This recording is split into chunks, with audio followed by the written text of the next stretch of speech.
तर हम्म, तर आपल्या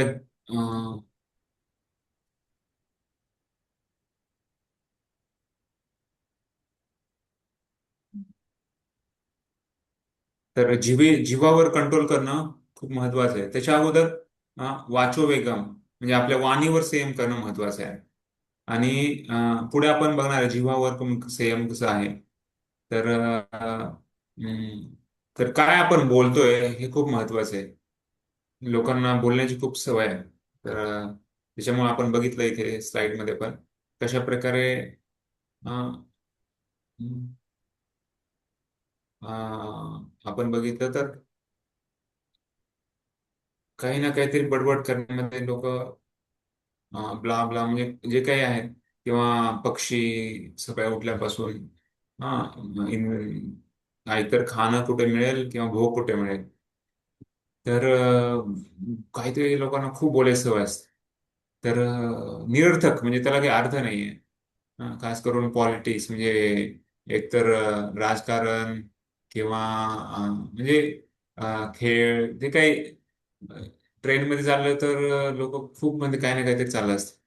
तर बोलण्याची जी आपल्याला सवय आहे तर ती बोलायची सवय आपण पूर्ण टाळायची नाहीये. पण त्याला आपल्याला भगवंताच्या सेवेमध्ये लावायचं आहे. तर त्यासाठी कृष्ण भावनामृतमध्ये सांगितलंय की आपण जे काही करतोय त्याला भगवंताला जोडायचंय. जसं शुकदेव गोस्वामींनी श्रीमद भागवतम बोलले. तर भौतिकवादी लोकांचं जे बोलणं आहे तर ते जसं बेडूक आहे तर ते कुर्र कुर्र कुर्र असं म्हणजे आवाज करत पण त्याच्यामध्ये तो सापाला विनंती करतोय इथे मी आहे येऊन मला खाऊन जा. तर त्याचप्रमाणे निरर्थक लोक बोलून स्वतःच्या जिभेला कारण वाचायला कंट्रोल नाहीये बोलण्याला कंट्रोल नाही त्यामुळं ते बेडकाची उदाहरणं तशी केलेली आहे. आणि जेवढं आपण बोलतो त्याप्रमाणे आपली ऍक्च्युली संकल्पना म्हणते जसं इथं म्हणजे बोलायचं काहीच नाही असं नाहीये. हा, मौन व्रत लोक मौन व्रत धारण करतात. पण ते मौन व्रत जे आहे तर ते थोड्या वेळासाठी चांगलं ठरेल पण नंतर त्याला पूर्ण घातक आपल्याला बनणार. कारण लोक ते पूर्ण मग त्याचे टॅक्स म्हणजे भरून काढतात म्हणजे भरपाई करतात. पण इथे रूप गोस्वामी सांगतात कृष्ण कथा जी आहे तर ती भगवंताच्या बद्दल बोलणे भगवंताचं गुणगान करणे आहे. जे आपले प्रचारक आहेत कृष्ण भावनामृतमध्ये तर ते कृष्णकथा बोलतात. आणि त्यांचं बोलणं आहे तर ते या भौतिक जगाच्या जन्मोत्ती चक्रातून सुटून भगवंताची प्राप्ती करण्यासाठी ते ते वाचायला उपयोगात आणतात. तर शिल प्रभुपादांनी पण नेहमी बोलत होते. पण त्यांचं बोलणं होतं ते भगवंताशी संबंधित होतं. भगवंताशी संबंधित म्हणजे जसं मी सांगितल्याप्रमाणे गृहस्थ जीवनामध्ये आपण आपल्याला बोलावं लागतं असं नाही की फक्त कृष्ण कथाच बोलू शकतो. पण आपल्याला जे काही बोलावं लागतं ते भगवंतासाठी बोलणे भगवंताच्या संबंधित बोलणे. तर ते पण भक्ती होऊ शकते. पण निरर्थक गोष्टी बोलण्यामध्ये आपण टाळल्या पाहिजे. कारण जे काही बोलतोय ते ऍक्च्युली बाहेरचं वातावरण तसं आपण बनवतोय. तर आपण जे काही बोलतो तसं ते वातावरण बनतं. त्याच्यामुळे सांगितलं प्रभुपादांनी की लोक आज खूप मोठे भोंगे लावतात. भागवतामध्ये प्रभुपाद लिहितात की लोक पहिल्या स्कंदामध्ये की लोक मोठमोठे स्पीकर लावतात आणि मोठमोठे जे व्हायब्रेशन्स टाकतात त्याच्यामधून बाहेर तर ते भौतिक व्हायब्रेशन आहेत मग ते गाण्याचे असू द्या. आता वेगवेगळ्या उत्सवामध्ये पण लोक गाणे लावतात काय की म्हणजे त्याला डान्स पुन्हा म्हणजे एवढं भौतिकवादी वातावरण करून टाकतात. हा एक उत्सव आहे गणेशोत्सव किंवा ज्याचा उद्देश होता काहीतरी वेगळाच. पण त्यांनी एकदम भौतिक जे गाणे लावून किंवा भौतिक वातावरण बनवून त्याचा उद्देशच पूर्ण नाहीसा केला. तर तर तसं नाही तर ते प्रभुपाद म्हणतात तुम्ही भोंगे लावा पण त्याच्यामध्ये भगवंताचं गुणगान लावा भगवंताचे मंत्र लावा ज्याद्वारे ते वातावरण शुद्ध होईल ते जागा शुद्ध होईल. आणि त्याच्यामुळेच प्रभुपादांनी वेळेस 10-10 घंटे भक्त हरिनाम करायचे म्हणजे बाहेर जाऊन रस्त्यावर हरिनाम 10 घंटे. एवढा ते वेळ हरिनाम करायचे. आणि हरिनाम प्लस ग्रंथ वितरण दोन्ही पण. आणि ते करत करत मग लोकांमध्ये शुद्धता आणायची. त्याच्यामुळे प्रभुपाद म्हणजे शुद्धताच हे आपल्या एक फोर्स आहे.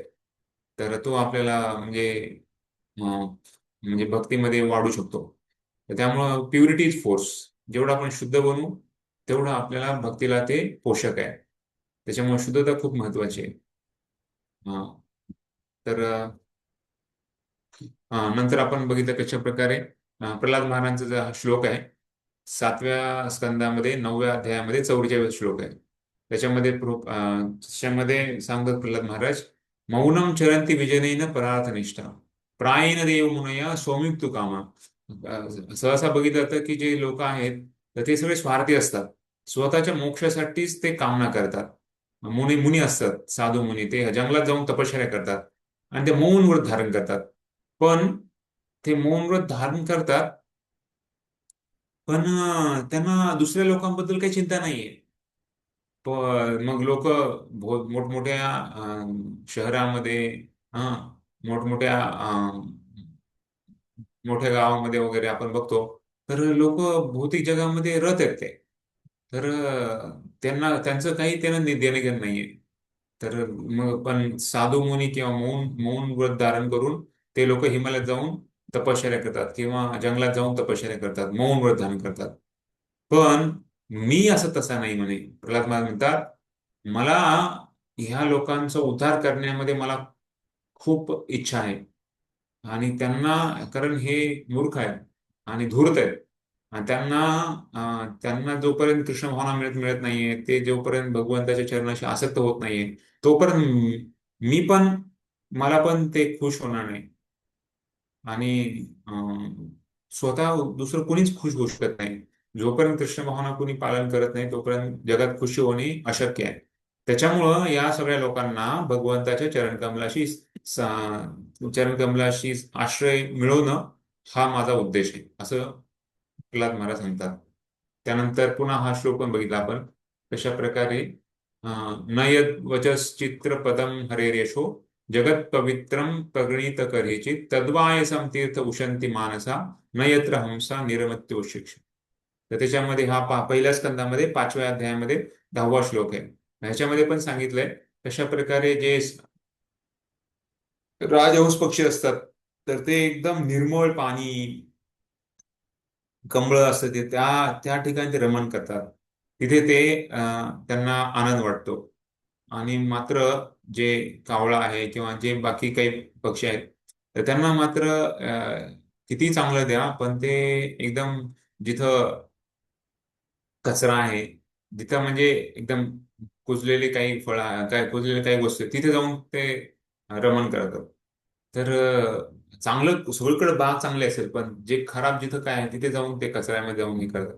त्याचप्रमाणे इथे तुलना केलेली आहे की जे भक्त आहेत, ते शुद्ध भक्त किंवा जे शुद्ध भक्ती करतायत, तर त्यांना पण भगवंताच्या सानिध्यामध्ये किंवा भगवंताच्या भक्तीमध्ये ते एवढं रमत असतात. आणि त्यांना भौतिक जगाच्या ज्या गोष्टी आहेत त्या एकदम कचऱ्यासारख्या वाटतात, त्यांना निरर्थक वाटतात. पण भौतिक जगातल्या लोकांना भौतिक जगामधल्याच गोष्टी त्यांना खूप आकर्षक वाटतात. तर ही तुलना त्याच्यामध्ये केलेली आहे. तद्वायसम तीर्थम उशंती मानस. तर त्याच्यामुळं आपले भगवंताचे जे गुण आहेत, जे शब्द भगवंताचं गुणगान गात नाहीयेत, ते शब्द हे कचऱ्यासारखी तुलना केलेली आहे. कारण भगवंताबद्दल शब्दच या भौतिक जगाचे वातावरण शुद्ध करू शकतात. आणि त्याचप्रमाणे जे आपले शुद्ध भक्त आहेत, तर ते पण हा या भौतिक जगामध्ये शुद्ध करण्याची त्यांच्यामध्ये पात्रता आहे. तर त्यामुळं शब्दाबद्दल आपण बोलत होतो, कशा प्रकारे हे शब्द एकतर आपण बोलण्याची जी आपल्याला इच्छा आहे, तर त्या त्या इच्छेला किंवा ते वेग आहे, जो बोलण्याचा वेग, वाचो वेग, तर त्या वेगाला आपल्याला दमन करण्यासाठी आपल्याला खूप महत्वाचं आहे की भगवंताशी संबंधित आपण बोलणे. आणि त्याच्यानंतर मनसा क्रोध वेग, तो मनस वेग.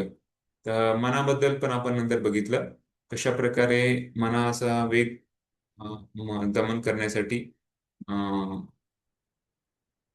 अच्छा, ते तत्पूर्वी याच्यामध्ये आपण आणखी सांगितलं की भक्तिसिंह ठाकूर सांगतात की मनाला जे आपण वेग आहे, तर तो आसक्ती आणि क्रोध त्याच्यामध्ये अं, हे सर्व का होत आहे? कारण आपण भौतिक आसक्ती ठेवतोय, या शरीराची आसक्ती ठेवतोय, या भौतिक जगाची आसक्ती ठेवतोय. मी स्वतः मी कोण आहे आणि उद्देश जीवनाचं काय हे विसरतोय. त्याच्यामुळं मग आपण हे सर्व वेग आपल्याला उत्पन्न होत आहेत. तर त्यासाठी आपण हे केल्यामुळं काय व्हायला लागलंय की आपण एवढं आपलं जीवन हे दुःखमय व्हायला लागले. हे जीवन आपण म्हणजे जे शुभदायक होत नाहीये, अशुभ व्हायला लागलंय. तर त्यासाठी तपस्या सांगितलेली आहे. कारण तपो दिव्यम पुत्र काय न सत्वम, जे ऋषभदेव आपल्या मुलांना सांगतात की भक्तीमध्ये दिव्य तपस्या करायची आपल्याला. त्यासाठी आपण दिव्य तपस्या काय आहे त्याच्यामध्ये पण आपण थोडा वेळ दिला मागच्या वेळेस, की कशा प्रकारे आपण या तपस्या केली तर आपण तपस्वी बनतो. हम्म. आणि त्यानंतर आपण या भौतिक जगाच्या प्रवाहापासून आपण वरती उठू शकतो. तर हे सर्व वाचोवेगामध्ये बघितलं. त्याच्या तत्पूर्वी आपण जे चक्र आहे, चक्रातून बाहेर पडण्यासाठी पण बघितलं कशा प्रकारे आपण जे काही करतो त्याला अप्रारब्ध, प्रारब्ध, बीज, फूट, हे सर्व सायकल पण बघितली. ती सायकल सर्व डिटेलमध्ये आपल्याला चक्र आहे तर ते सर्व तुम्हाला भक्तिरसा संहितेच्या वेळेस आणखी डिटेलमध्ये तुम्हाला अभ्यास करायचा आहे. त्याच्यावर नंतर प्रश्न पण असतील त्याच्या, म्हणजे खूप डिटेलमध्ये त्याला अभ्यास आपल्याला करणार आहे. दुसरं आहे मनस वेग. तर आपल्या मनाचे वेग त्याला सेम करण्यामध्ये. तर याच्याबद्दल आपण चर्चा. तर याच्यामध्ये पण मनाला सेम केल्यानंतर एक मिनिट.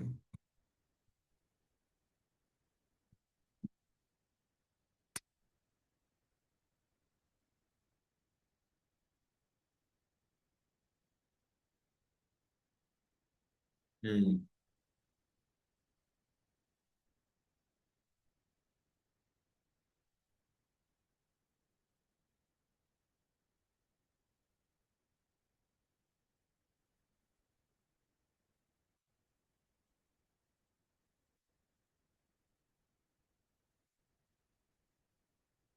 हम्म.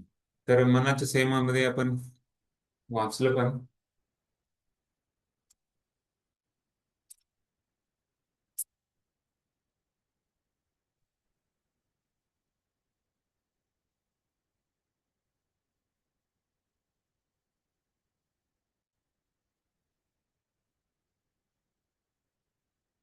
हम्म.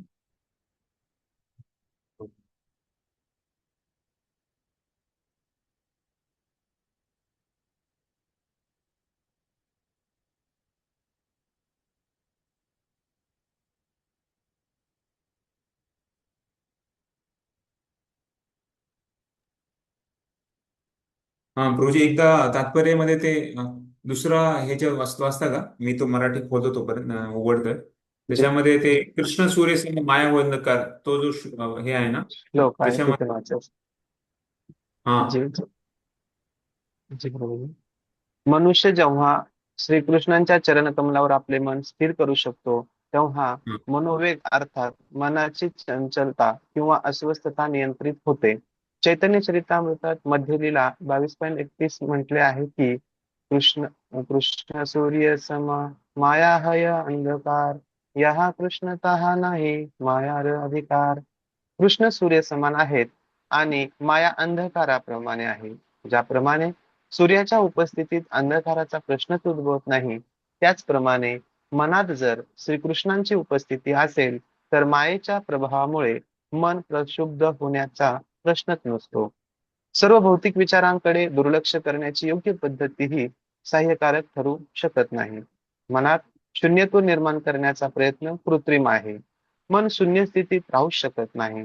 तथापि मनुष्याने जर कृष्ण चिंतन आणि श्रीकृष्णांची सेवा उत्तम रीतीने कशी करावी याचे सदैव चिंतन केले तर त्याचे मन स्वाभाविकपणे संयमित होते. हरे कृष्ण. हम्म. Yes. हरे कृष्ण. तर इथे आपण फोटोमध्ये बघतोय हे अग्निद्र आणि पूर्वचेते. तो अग्निद्र एकदम ध्यान करत होते, भगवंतावर ध्यान करत होते. पण पूर्वचित्ती, तर ही अप्सरा आली होती आणि ती डान्स करत होती. आणि तिच्या पाया नुपूर आणि ते ऐकून त्याचं मग्न ध्यान ध्यान भ्रष्ट झालं. आणि त्यांनी डोळे उघडून ते बघतायत. तर त्यांचं ध्यान भगवंतावर होतं, पण ते ध्यान आता बदललं. तर त्याच्यामुळे सांगितलंय की म्हणजे खूप महत्वाचं आहे, खास करून मनुष्य जे पुरुष वर्गामध्ये, खास करून इंद्रिय मध्ये सगळ्यात प्रबळ इंद्रिय आहे, तर ते आहे डोळे. आणि स्त्रीसाठी सगळ्यात प्रबळ इंद्रिय ते सांगितलंय कान. तर त्यासाठी डोळ्यामधून आपण काय घेतोय आणि कानातून आपण काय ऐकतोय, हे तिन्ही पण महत्वाचे आहेत जे आपल्याला ज्ञान मिळवत आहेत. कान, डोळे आणि हे आपली जी जिव्हा आहे, तर हे तिन्ही पण महत्वाचे आहेत. पण खास करून पुरुष वर्गासाठी डोळ्यांचं सांगितलेलं आहे, आणि स्त्री वर्गासाठी सांगितलेलं आहे की विकनेस ह्याच्यामध्ये आपल्याला दुर्बलता आहे. की डोळ्यामध्ये आपण जे वस्तू बघतोय, तर ते आपण फोटो काढल्यासारखं आहे. आणि त्यानंतर मग आपण फोटो धुतो. पहिल्यांदा धुवायचे, आता तर सगळं डिजिटल झालं. पण सांगायचा उद्देश आहे की डोळ्यावर खूप संयम असला पाहिजे. तर इथे आपण कारण जे बघतो ते मनाला डायरेक्ट जात आहे. आपण पाच इंद्रियातून आपण जे काही घेतोय, ते मनाला आपण सिग्नल पोहोचवतोय. त्याच्यामुळं या पाच इंद्रियापासून आपण जे काही मिळवणार आहे, तर ते मनाला आपण देणार आहे. आणि ते मग मन ते संयमित ठेवतं. मन ते एक जसं आपण स्टोरेज असतं, तसं ते स्टोरेज मध्ये ठेवतं. तर त्यासाठी काय आपण घेतोय हे खूप महत्वाचं आहे.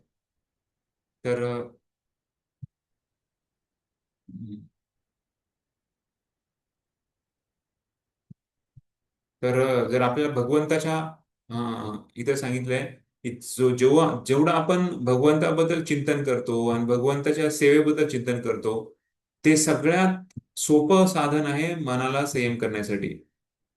तर भगवंताच्या चरणकमलाशी आसक्त होणे, अं, तेच आपल्या इंद्रियावर स्वामित्व बनवण्यासारखं आहे. जसं आपण एखादा कोळसा असतो, तर कोळसा आपण आगीमध्ये ठेवतो, तर तो कोळसा लाल होतो.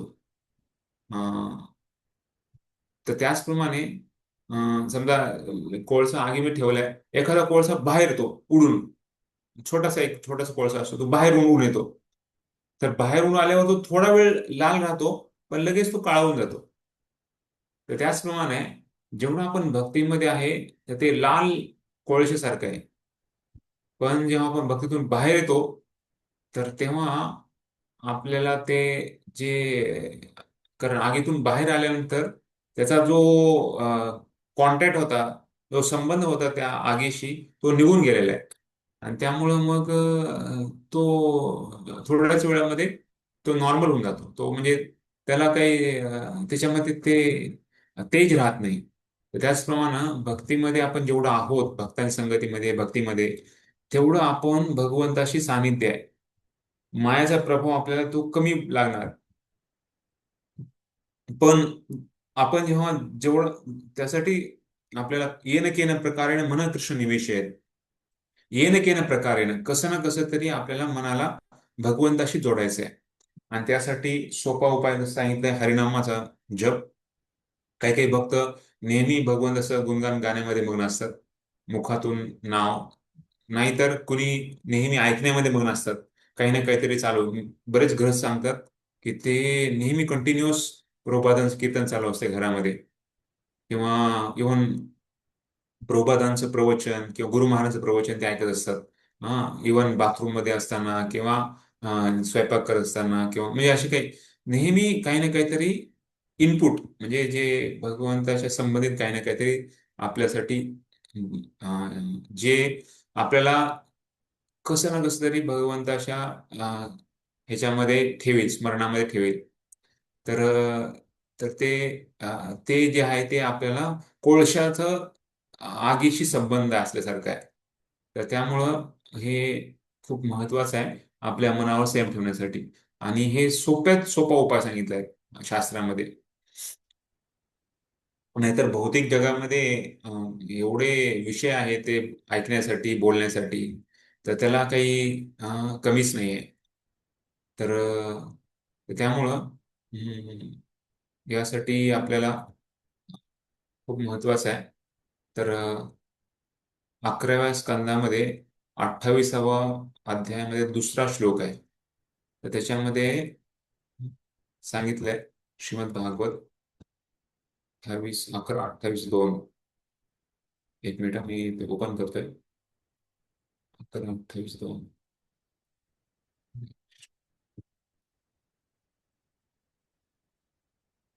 तुम्ही पण नोट करू शकता. 11:28-2.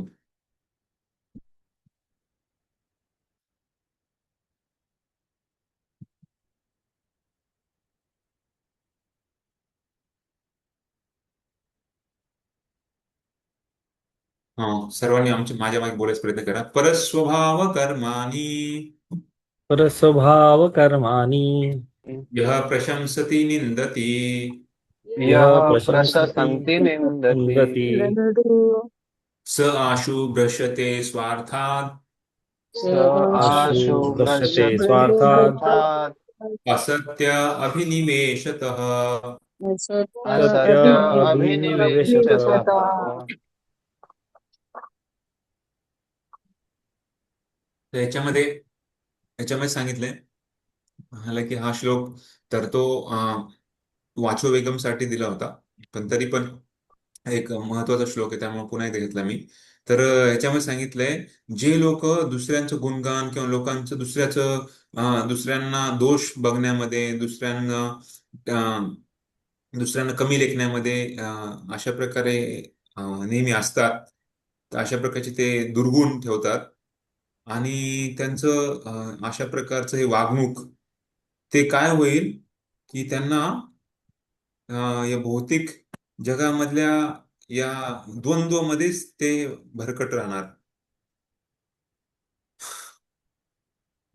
तर या भौतिक जगामध्ये द्वंद्वमध्येच, चांगले वाईट, सुख दुःख, याच्यामध्येच ते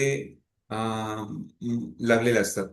तर त्याच्यामध्ये सांगितलंय, कारण आपण इथे आहोत, तर या भौतिक जगाच्या प्रभावाखाली आपण आहोत.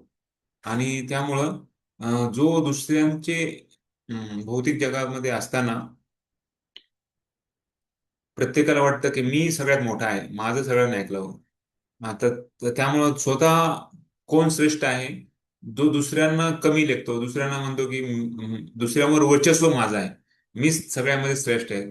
तर त्यामुळं दुसऱ्यांना कमी लेखून स्वतः ही जी प्रवृत्ती आहे, की द्वेष भावना आहे, तर ती या भौतिक जगामध्ये स्वार्थ भावना आहे. तर स्वार्थ म्हणजे स्वतःचा जो आवड, स्वतःची जे ऍक्च्युली खरं जर बघितलं तर आपल्या स्वतःचं इंटरेस्ट म्हणजे आवड काय आहे, आत्म्याची आवड आहे कृष्ण भावनामृत असणे, भगवंताची भक्ती करणे, हे स्वतःची स्वार्थ आहे. स्व अर्थ, स्वतःचा अर्थ म्हणजे स्वतःचा जे भलं आहे ते कशामध्ये आहे, भगवंताच्या भक्तीमध्ये आहे. पण भौतिक जगाच्या ह्याच्यामुळे आपण आपला अर्थ विसरलोय, स्वार्थ विसरलोय. तर स्वार्थाला विसरून आपण स्वार्थी बनलोय. म्हणजे जे या भौतिक जगामधल्या भौतिक गोष्टीमधून आपण जास्त आसक्ती बनतोय. पण सांगितलंय की हे जसं जसं जेलमध्ये 3 प्रकारचे जेल असतात. त्याच्यामध्ये मागे याच्यामध्ये बघितलं होतं कशा प्रकारे वेगवेगळ्या क्लासचे जेल असतात. पण शेवटी जोपर्यंत जेलमधून सुटत नाही तोपर्यंत त्या वेगवेगळ्या क्लासमधून जेल फिरण्यामध्ये काही अर्थ नाहीये. तर त्याचप्रमाणे भौतिक जगामध्ये पण आपण जे फिरत आहोत, तर ते जोपर्यंत या जन्मच्या चक्रात आहोत तोपर्यंत ह्याच्यातून सुटका नाहीये. तर त्यामुळं खरी आपल्याला जे साधना आहे, तर ती मी आणि माझं, अहम आणि मम, तर यातून आपल्याला बाहेर निघण्यासाठी आहे. आणि आणखी आणखी एक सांगितलंय. तर हम्म,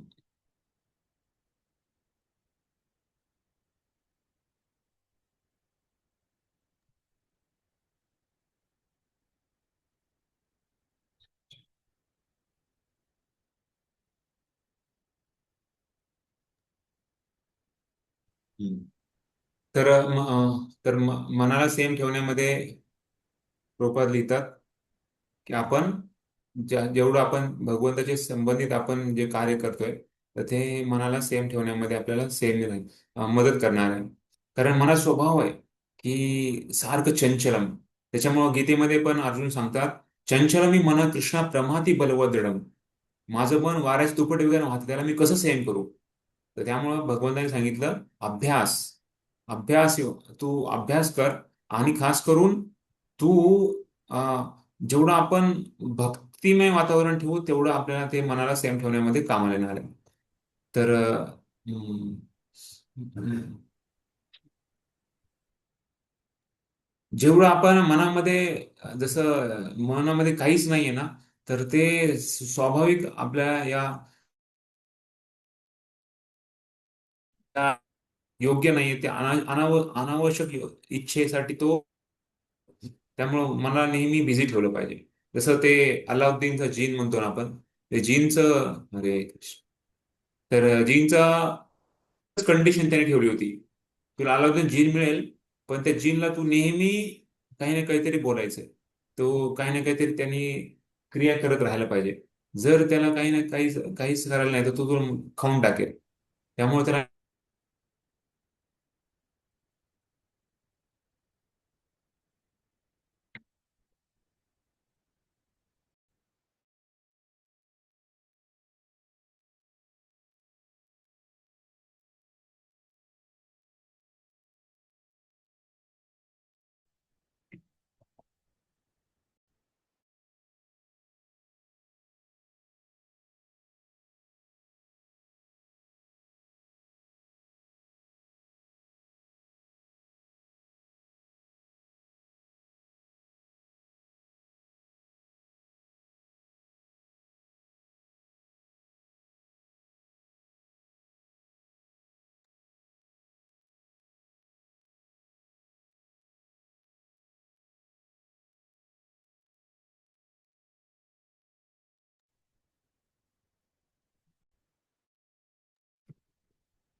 हरे कृष्ण.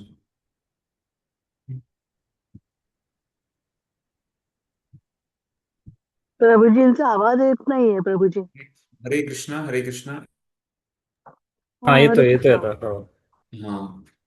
तर मागच्या वेळेस आपण बघितलं की एक 5 घोडे, ते दोरी, ड्रायव्हर आणि जो मालक, तर त्याची तुलना आपण करत होतो. तर मन कशाची तुलना केली मनाशी?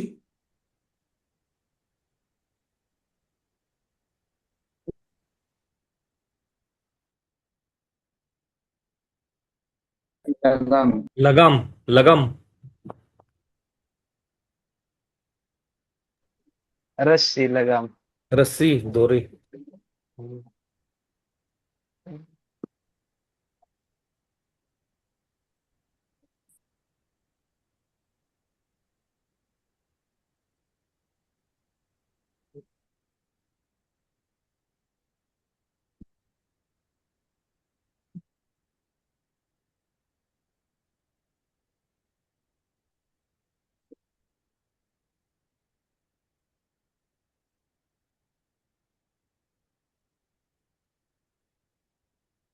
या-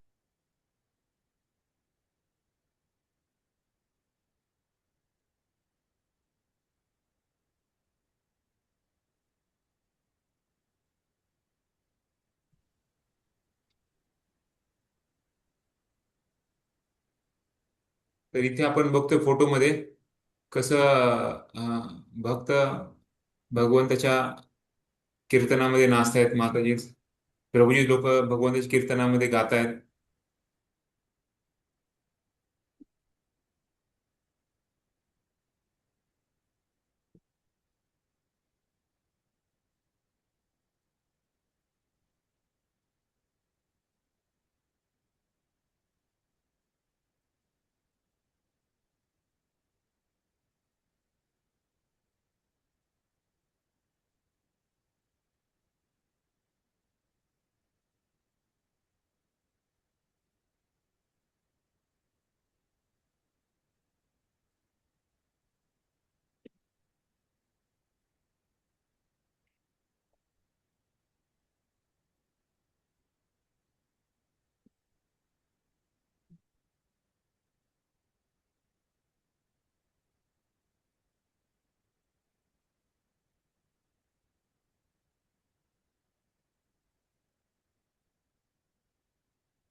माईक म्यूट आहे प्रभूजी.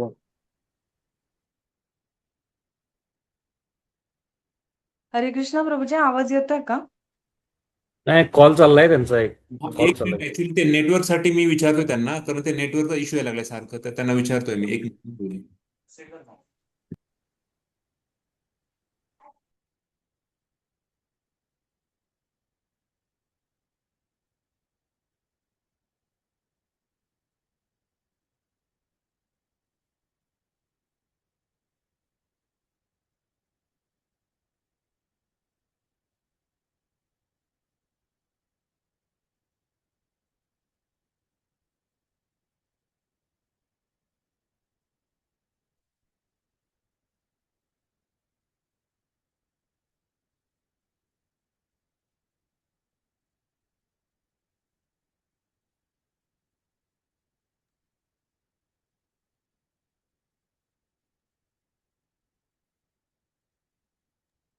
हा, काही नाही, ते 5 वेळ थोडं त्यांना मी कॉल केला की ते नेटवर्कचा इश्यू व्हायला लागला.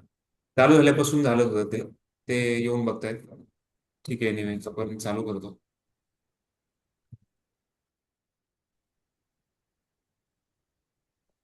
प्रभूजी, प्रश्न असेल तर मध्येच विचारायचं का शेवटी, लेक्चरच्या शेवटी असेल?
हरे कृष्ण. हा, आता इश्यू सॉल्व्ह झालाय.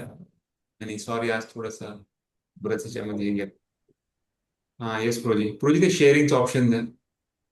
हा, येस प्रोजी, तुमचा काय प्रश्न होता? प्रश्न मध्ये विचारायचं की शेवटी एकदम करायचं, काय प्रश्न असतील तर असं? हा, नाही, मध्ये असेल तर विचारू शकता प्रोजी. ठीक आहे बरोबर.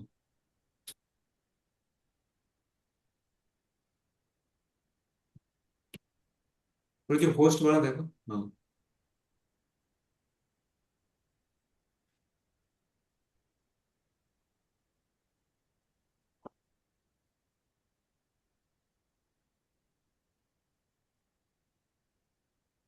होस्ट हा, मधुसूदन चरण प्रभूजी. शेअरिंग शेअरिंग करण्यासाठी नाही येत का ते? हा, उपेंद्र सेवक प्रो.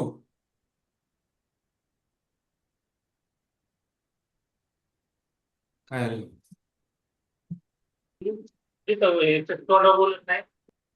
हा, होस्ट बनवा शेअरिंग करायला. प्रभूजी नीट कळत नाहीये काय ते. हरे कृष्ण कृष्ण कृष्ण हरे हरे, हरे राम राम राम. हा, काय झालं माताजी? नीट कळत नाही, ऐकायला येत नाहीये. हा, उपेंद्र हरे सेवक. कृष्ण. हरे कृष्णा, उपेंद्र जी सेवक. जी जी प्रभूजी, मी तेच करतोय होस्टचा. ऍक्च्युली तुम्ही ना मला को होस्ट करू शकता, म्हणजे तुम्ही नेहमी होस्ट राहा. को होस्टला पण शेअर ओके, नसते. करता येतं. ओके.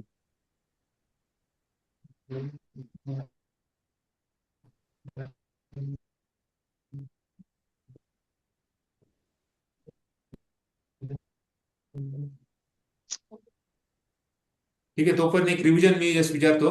4 प्रकारचे जे ते मधुसूदन जी प्रभूजी, मधुसूदन चरणदास होस्ट झालेले आहेत प्रभूजी. हा, मधुसूदन चरणदास मधुसूदन चरणदास आहेत ना, ते होस्ट झालेले. यावेळी. कोण आहे मधुसूदन? अच्छा, ओके, ते त्यांना होस्ट केलं का? हा, ते ऑटोमॅटिक झाले ते. मला को होस्ट कर. को होस्ट. को होस्टला पण हे आहे, शेअरिंग ऑप्शन आहे.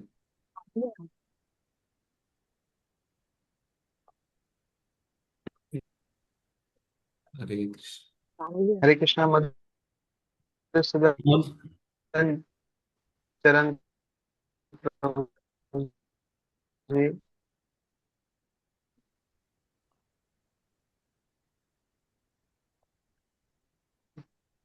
हरे कृष्णा प्रभुजी, दंडक प्रणाम. हा, दंड. हॅलो.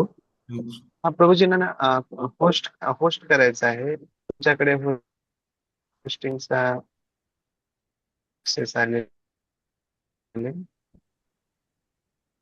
आवाज येत नाही प्रभुजी. प्रभूजी. हा, तुम्ही आता होस्ट आहे हा मधुसूदन प्रभूजी, चरण प्रभूजी. होस्ट तर प्रभूजी. तर ते सच्चिदानंद प्रभूजींना होस्ट करा असं, किंवा को होस्ट. त्यांना प्रेझेंट करता येईल असं. त्यांच्या नावावरती क्लिक केलं ना, पार्टिसिपेंट्स मध्ये गेल्यावर ते तुम्हाला मेक अ होस्ट असं ऑप्शन दिसेल. ते केलं की प्रभूजी होस्ट होतील.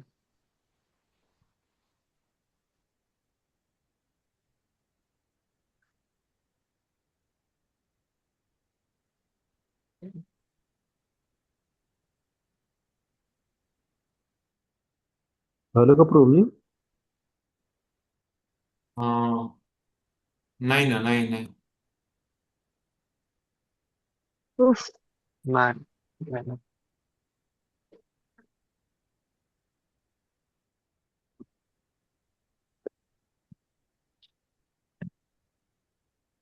बरं, ठीक आहे. मी आता विदाऊट ह्याचं बोलतोय, शेअरिंग करत नाहीये. हा, तर ऍक्च्युली सर्वप्रथम ऍक्च्युली वेग आहेत ना, तर वेग काही वेग आहेत तर ते आपल्याला त्याचं ते वेग आपण कंट्रोल नाही केले पाहिजे, पण काही वेग मात्र कंट्रोल केले पाहिजे. जसं शरीराचे काही वेग असतात, तर ते कंट्रोल करू शकत नाही आपण, आणि ते करणं चांगलं पण नाही, ते शरीरासाठी अपायकारक आहे. जसं मलमूत्र आहे, किंवा नाकातून जे म्युकस येतं, तर त्याला स्वच्छ करणं खूप महत्वाचं आहे, कारण हे अशुद्ध म्हणून सांगितलेलं आहे. आणि त्याला त्याला आपल्याला कंट्रोल केलं तर पोटाचे आजार किंवा वेगवेगळे आजार आपल्याला होऊ शकतात. तर त्यामुळं त्या वेगांना संयम करणं हे शास्त्रामध्ये पण नाही सांगितलं. तर त्याच्यामुळं पण काही वेग आहेत, हे जे वेग आहेत, हे जे आपण आता वाचन करतोय, अभ्यास करतोय, ह्या वेगांना संयम करण्यासाठी शास्त्रामध्ये खूप महत्वाच्या हे दिलेल्या आहेत, वॉर्निंग दिलेल्या आहेत. तर त्यामुळं ह्याला संयम करण्यासाठीच रूप गोस्वामीने हे सर्व लिहिलेलं आहे. आणि या संयम करत करत करत मग आपण हळूहळू भक्तीमध्ये वाढ होऊ शकते. तर त्यासाठी आपल्याला हे निश्चय करून आपण हे करावं लागणार आहे. हे जे निश्चय करून हे वेगाला संयम करणं महत्वाचं आहे. जसं एखाद्याला कोणाला ताप आहे, तर ताप 107 108 डिग्री असेल तर ते एकदम मरण्याच्याच अवस्थेमध्ये येतात. सहसा 98.6 वगैरे असायला पाहिजे. पण जर 103 फॅरेनहाईट किंवा 107 पर्यंत गेला तर तो मात्र आता एकदम मृत्यूच्या स्थितीत आहे. तर तर त्यामुळं ज्या शरीराच्या ज्या आवश्यकता आहेत तर त्याला आपल्याला त्याला आपल्याला म्हणजे पूर्ती करावी लागणार आहे. पण पण जे इंद्रियाला जसं ताप एवढा वाढतोय म्हणजे इंद्रिय पण एवढे अ, असंयमित होत आहेत. तर त्यासाठी आपल्याला अ, त्या गोष्टीमध्ये आपल्याला संयमित करण्यासाठी दृढ निश्चय करून आपल्याला ते अ, करावं लागणार आहे. जसं मागच्या वेळेस पण आपण बघतो की काही काही गोष्टीमध्ये आपल्याला बघितलं की मग ते पूर्ण आपले इंद्रिय ते पूर्ण करण्यामध्ये आपल्याला जातात. हं. पण आपल्याला माहिती आहे की जेव्हा आपल्याला काही गोष्टी जे प्रसाद नाहीये, जे भक्तांनी बनवले नाही, तर त्या गोष्टी अपायकारक आहे ना भक्तीसाठी त्या बाधक आहे. आता पुढच्या ह्याच्यात आपण बघणार आहे त्याच्याबद्दल. तर त्यामुळं सांगितलंय की या गोष्टीने दमन करणं महत्वाचं आहे. जसं एखादा कुणी प्रामाणिक जो व्यक्ती आहे तर त्याला पोलीस भय नाही राहणार. कारण पोलीस हा तर अ, तसे तसं तो पालन करतोय त्याच्या ते जबाबदारी पालन करतोय त्याचा. पण जो चोर आहे, चोर मात्र त्याला भेटणार. का? कारण तो चोरी केलेली आहे. जो चोरी नाही केलेली तर त्याला भय नाहीये पोलिसापासून. त्याचप्रमाणे जे भक्त आहे त्या भक्तांना भौतिक प्रकृतीपासून भय नाहीये. भौतिक जी शक्ती आहे त्याच्यातून भय नाहीये. का? कारण ते भगवंताची भक्ती करतायत. ते एका प्रामाणिक नागरिकासारखा आहे. तर त्याचप्रमाणे आपण जेवढं आपण प्रामाणिक बनतो तर तेवढं आपल्याला या भौतिक जगाच्या या प्रभावापासून आपण वाचू शकतो. आणि त्यासाठी खास करून जे आपली शरीर आहे, आपली जे वाणी आहे, इंद्रिय आहेत, 5 इंद्रिय आहेत, तर त्याबद्दल समजणं महत्वाचं आहे. आणि अ, आपली जे जीवन आहे तर ते शुभ बनण्यासाठी या वेगांना संयम करणं महत्वाचं आहे. हम्म. तर जेवढ्या आपण आध्यात्मिक इच्छा आपण अ, मनामध्ये ठेवू तर तेवढं आपण हे खास करून आध्यात्मिक इच्छा ठेवायच्या आहेत आणि आपल्या बुद्धीला ती चालना द्यायची आहे. तर मग आपण हे अधोगतीपासून वाचू. जसं काम, क्रोध, लोभ हे 3 सर्वात मोठे शत्रू सांगितलेले आहेत. भगवंताने सांगितले गीतेमध्ये. तर जेवढी म्हणजे काम वासना म्हणजे मला पाहिजे पाहिजे पाहिजे आणि लोभ म्हणजे मला जास्तच पाहिजे, मला आणखी खूप मोठं पाहिजे. तर इच्छा असणे आणि जास्त मिळण्याची इच्छा असणे, लोभ, आणि जे मिळालं नाही तर मग क्रोध. अशा प्रकारे हे शत्रू सांगितले आहेत, 3 शत्रू. ते नरकाचे द्वार सांगितलेले आहे त्यामुळे भगवंतांनी. तर मनापरण कारणम जे अवंती ब्राह्मणा 11व्या स्कंदामध्ये सांगतात, आपला कुणीच मित्र नाही किंवा शत्रू नाहीये. सगळ्यात मोठा मित्र आणि शत्रू म्हणजे कोण आहे तर तो आपला मन आहे. त्यामुळे मनाला संयम जो ठेवतो तो या भौतिक जगाच्या या बंधनातून मुक्त होऊ शकतो. तर आपण बघतो पूर्ण जगामध्ये लोक दुःखामध्ये आहेत. का? कारण मन संयम नाहीये. त्यांना त्यांचा जो शांती ते गमावून बसलेले आहेत आणि इंद्रियाचे गुलाम बनून बनलेले आहेत. तर त्यामुळं मनाला संयम ठेवणं अशक्य आहे. तर त्यासाठी हे सर्व हे आपण सगळं वाचण्याचं अभ्यास करण्याचा उद्देश तोच आहे आपल्याला. त्याचा एवढा वेळ आपण चर्चा करण्याचा उद्देश तोच आहे की जसं कोणी खूप काही बनवलंय, खूप काही मिळवलंय, पण तो त्याला मनाला सेम नाही ठेवू शकत आहे. जसं आपण बघतो रावण, हिरण्यकशिपू, एवढं मोठं त्यांनी म्हणजे सिद्धी मिळवल्या, एवढं मोठं त्यांनी राज्य मिळवलं, देवी देवता पण त्यांना घाबरायचे, पण त्यांना समाधान नव्हतं. तर त्यामुळे सांगितलंय, जेवढं आपण मन संयम नाहीये तोपर्यंत एवढ्या सगळ्या भौतिक गोष्टी मिळून पण तो असमाधानी राहणार आहे. तर तर त्यासाठी जसं पहिले लोक काय करायचे, एखादा मुलगा जर खूपच जीवनामध्ये दुःखी असेल आणि असमाधान असेल, तर ते म्हणायचे तू जा मंत्र घेऊन ये साधूकडून, एखाद्या गुरुकडून.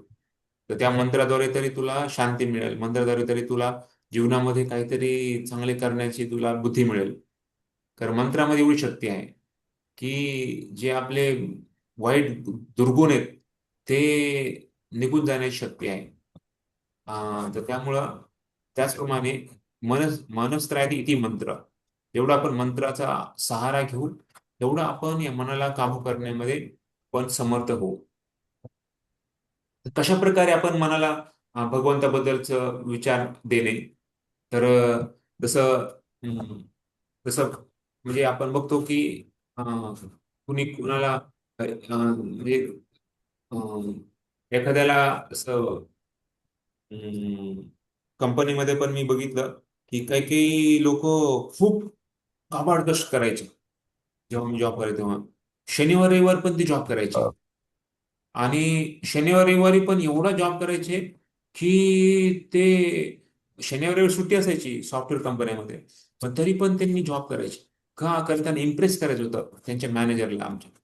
तर जेणेकरून तो त्याची पोस्ट जास्त लगेच त्याला हे होईल, हाईक होईल किंवा त्याला सॅलरी वाढेल. तर लोकांना लोक म्हणजे इम्प्रेस करण्यासाठी, लोकांना आकर्षण करण्यासाठी काही पण करतात. तर हा. आपण वेगळ्या ठिकाणी बघतो मूवीमध्ये वगैरे, त्याच्यामध्ये पण बघितलं होतं की कशा प्रकारे लोक भौतिक गोष्टीला आकर्षण करण्यासाठी खूप काही त्यांच्यामध्ये त्याच्यामध्ये ते देतात. आणि पण भगवंताच्या साईड सांगितलेलं आहे की भगवंताच्या लीला एवढ्या अप्रतिम आहेत की त्या लीलामध्ये श्रवण करून, त्या लीलामध्ये ध्यान देऊन आपण आपल्या ज्या दुःखाचं आरामात आपण त्याच्याबद्दलचं विसरून जाऊ शकतो. जसं मी त्या फोटोमध्ये दाखवतो कशा प्रकारे गोपी आहेत.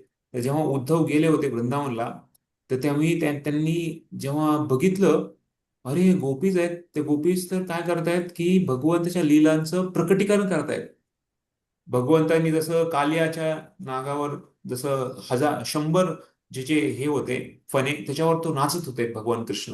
तर त्याप्रमाणे एक गोपी कालिया झाली, एक गोपी कृष्ण झाली, एक गोपी यमुना झाली, आणि त्यांनी असे वेगवेगळे लीला करत आहेत. दुसऱ्या लीलामध्ये त्यांनी गोवर्धन लीला करत आहेत. म्हणजे अशा गोपी वेगवेगळ्या लीलामध्ये त्या मग्न आहेत. हालाकी कृष्ण तिथे नाहीयेत, कृष्णाचा विरह आहे त्यांना, पण त्या विरहामध्ये, दुःखामध्ये, त्या दुःखातून ते बाहेर पडू शकतात. का? कारण त्यांनी भगवंतावर मन लावलेलं आहे, त्यांचं एवढं ध्यान मग भगवंतावर आहे. तर हे बघून बुद्ध म्हणायला लागले, अरे मला तुमची कृपा द्या, तुम्ही एवढे महान आहेत, तुम्ही एवढं, तर असं त्यांनी गुणगान करायला लागले उद्धव. गोपी म्हणजे एक गप बस म्हणे, तू भगवंत आमचं गुणगान नको गाऊ, तू भगवंताबद्दल सांग म्हणे, भगवंताचे गुणगान गाव. तर तर गोपींचं खूप सुंदर उदाहरण सांगितलं जातं की कशा प्रकारे व्रजवासी या गोपीज आहेत, तर त्यांचं एवढं अप्रतिम भक्ती आहे की त्यांनी त्यांचं मन भगवंतावर नेहमी ठेवलेलं. मार्कंडे ऋषीचं पण उदाहरण दाखवलं होतं, कशा प्रकारे मार्कंड ऋषी, तर त्यांनी वटपत्रशायी कृष्ण, तर त्या त्यांनी पानावर बसले होते, झोपले होते, छोटस बालक रूपामध्ये, आणि त्यामध्ये ते स्वतःच्या चरणा म्हणजे अंगठा चाकत आहेत. तर तिथे ते सांगतात, मार्कंड ऋषी पांडवांना सांगतात, आदी गोविंद कृष्ण हे कशा प्रकारे आदिपुरुष, सर्व कारण कारण, तर ते सर्व आदिपुरुष आहेत, सर्व कारणाचं कारण आहेत. ते फक्त तुमचे भाऊ नाही आहेत. तर मार्केट ऋषी त्यांना सांगतात की भगवंत आपल्या चरणाला शकतायत का? कारण ते म्हणतात माझे भक्त माझ्या चरण कमलाशी का आसक्त आहेत. तर काय आहे माझ्या चरण कमलामध्ये एवढं? तर ते आकर्षण, ते अनुभव करण्यासाठी ते करतात. तर एवढं त्यांना म्हणजे पूर्ण सगळीकडे पाणीच पाणी होतं. आणि प्रलयाच्या वेळेमध्ये मार्कंडेय ऋषींनी बघितलं, ते भगवंताच्या पोटामध्ये गेले आणि त्यांनी सर्व बघितलं सेम. तर त्यांना ते ब्रह्मांड बघितलं पूर्ण. तर भगवंत कसे आदी पुरुष आहेत, तर ते त्यांना कळालं. तर त्यांना मग भगवंतांनी सांगितलं, तुला वरदान मी देतो. पुन्हा ते बाहेर आल्यानंतर त्यांनी वरदान दिलं की तू नेहमी मला स्मरण ठेवशील, मला कधी विसरणार नाही. तुला इच्छा मृत्यू हा वरदान आहे. तुझी जेव्हा इच्छा आहे तेव्हाच तुला मृत्यू येईल. तर अशा प्रकारे आपण बघतो की जे भगवंताचे भक्त आहेत, ते भगवंतावर नेहमी ध्यान असतं. आता पुढच्या महिन्यात जुलैमध्ये दिंडी जाते. दिंडीमध्ये पण बघतो आपण कसे लाखो लोक, लाखो भक्त दिंडीमध्ये पायी जातात. तर एकच ध्यान असते की भगवान विठ्ठल. जसं तुकाराम महाराजांनी, ज्ञानेश्वर महाराजांनी या दिंड्या चालू केल्या. तर भगवंताचं ध्यान त्यामध्ये मग चालणं 250 260 किलोमीटर, देहू ते पंढरपूर 250 किलोमीटर चालतात. हं, तर का? कारण असं चालायचं म्हणलं तर अवघड होतं. असं चालायचं 2 किलोमीटर 4 किलोमीटर चालायला पण अवघड होते. पण जेव्हा आपण भगवंताला केंद्रबिंदू ठेवतो, मनामध्ये भगवंताचं स्मरण ठेवतोय, भगवंताच्या संबंधित आपण गातोय, वाचतोय किंवा ऐकतोय, तर ते चालणं एकदम सोपं होऊन जातं. म्हणजे थोडस ऑफकोर्स ते तपस्या आहे, पण तरी पण भौतिक जगाच्या तपस्यापेक्षा ते सोपंच आहे. तर आपण बघतो की कसं भगवंताची संबंधित आल्यानंतर आपल्या ज्या क्रिया आहेत किंवा आपल्या ज्या तपस्या आहेत, तर त्या शुद्ध होत आहेत. हा, जसं रुक्मिणीनं भगवंताचं ध्यान केलं आणि त्यासाठी पत्र लिहिलं. आणि पत्रामध्ये त्यांनी एकच, म्हणजे त्यांना आलं की त्यांनी स्वतः डोळ्याने बघितलं नव्हतं कृष्णाला या जन्मामध्ये, पण त्यांनी फक्त ऐकलं होतं. श्रवण करून त्यांनी भगवंताबद्दलचं आकर्षण निर्माण केलं. तर त्याचबरोबर मध्वाचार्य, त्यांनी पण उडुपी कृष्णावर ध्यान केलं. भगवंताचं म्हणजे मन भगवंतावर लावलं. रामानुजाचार्य, त्यांनी पण जे वरदराज, कांचीपुरम किंवा रंगनाथ किंवा बालाजी, तर हे विग्रहावर ध्यान केलं. त्याचबरोबर हनुमान, त्यांनी सीताराम. शुद्ध भक्त जे आहेत ते भगवंताच्या वर आपलं मन लावतात, त्यांच्या लीलावर, त्यांच्या रूपावर. आणि त्यामुळं त्यांचं हृदय नेहमी भगवंताबद्दलच स्मरण करते. हम्म. तर जसं एखादा मुलगा, छोटासा मुलगा आहे, नटखट आहे, तर तो किचन मध्ये जातो आणि त्याला दिसतं, अरे हे स्टोव आहे, स्टोव मध्ये 2 कलरचे, दोन म्हणजे आग असते. तर त्याच्यामध्ये कधी कधी लाल आहे, कधी कधी निळा आहे. तर त्याला खूप आकर्षण होतं. छोटासा बालक आहे ना, त्याला काही माहित नाही काय आहे ते. त्याला वाटतं की त्याला मी पकडायला पाहिजे. आणि मग त्याला पकडायला बघतो, तर आई त्याला रागवते. आई त्याला दूर नेते. हे काय आहे म्हणते, हे ह्याला टच नाही करायचं. तर मग तो बघतो तिकडे चाकू आहे. चाकूला पण बघतो. हे इकडे काय करतोय? चल इथून ना, ह्या चाकूला नाही घ्यायचं, लागेल तुला हाताला. तो ते घेऊन येते. मग तो बाहेर पळायला बघतो खेळायला.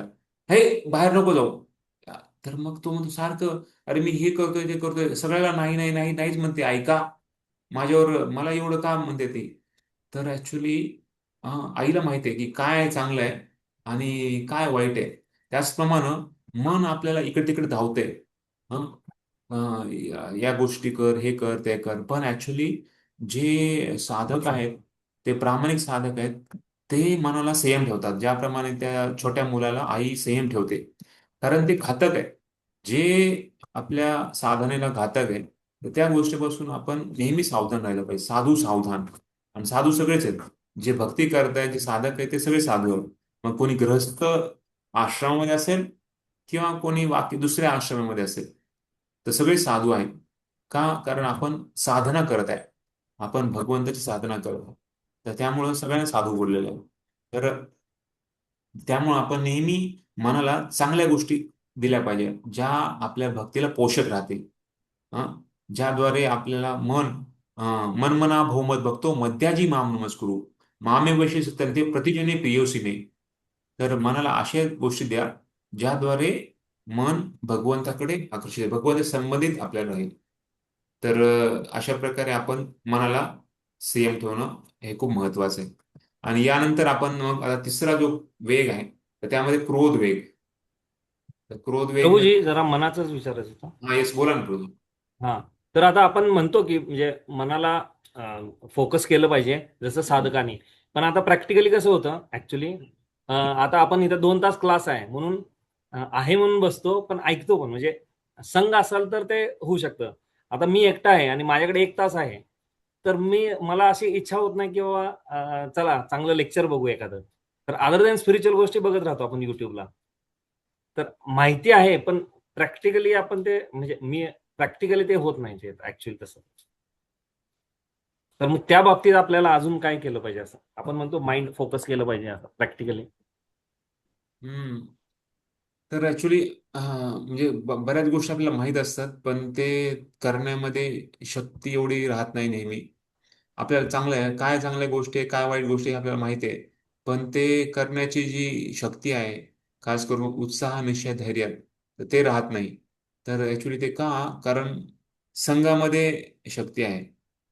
आणि संघ कसा आता समजा आपण जर फिजिकली रोज येऊ शकत नाही मंदिरामध्ये तर ऍटलिस्ट आपण रोज अं, जर मी सांगितलं ना मुलाला जे चांगलं आहे ते चांगलं आकर्षण वाटत नाही.